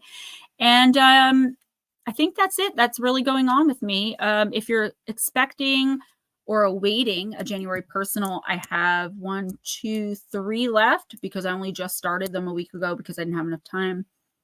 Smoochie, you are so right. And I can't do that, guys. My medication blocks everything except that. But when I do that, it interacts poorly with the medication and I can't breathe. I hyperventilate. I become paranoid. And I just feel really icky. So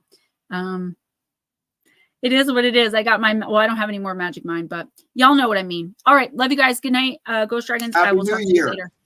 Yes. Happy New Year. Because I will not see you guys. I'll post in the community tab, of course. Guys, please keep checking out the shorts. They're 1 minute long. Listen to them in the background. I mean, it doesn't matter if you even watch them. Just go in, like them. The only thing I take comments off of is the singing and the rapping because the trolls hit me hard there. And I'm not going to entertain that. But everything else, feel free to comment politely. Please do not curse in the comments if you can help it because it does get me in trouble. If I don't catch that and get rid of that comment, YouTube will penalize me financially because of it. And if it happens too many times, they will take down my channel.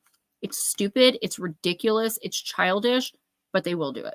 Yeah, more shorts to come next week. He'll be going back to school on Tuesday and I will have my full day back. So love you guys. Bye-bye.